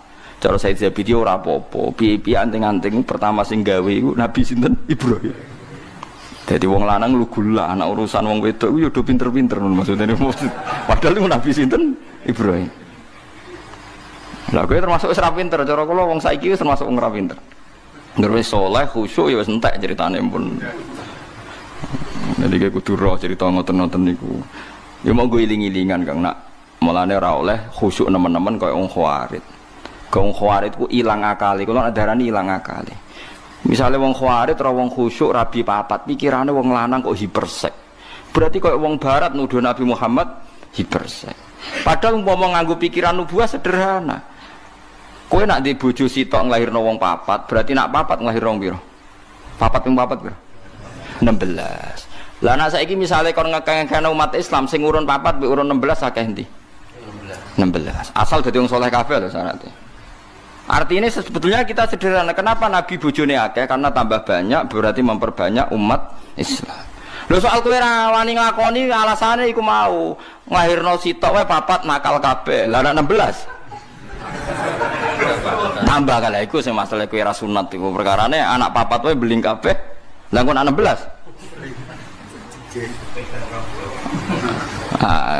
Tapi kan kita itu aja sampai terus pikiran itu urusan hiperseke, urusan kita di pikiran nubuah. Nak wong wedok itu alat reproduksi, nak produksi wong soleh, gitu berarti baik. Lah kalau baik tambah banyak, tambah baik. Ya itu sing dilakoni para nabi, nabi kabeh garwane akeh. Lho soal aku sampean nglakoni dengan beberapa hal, iku ora penting, penting kuwi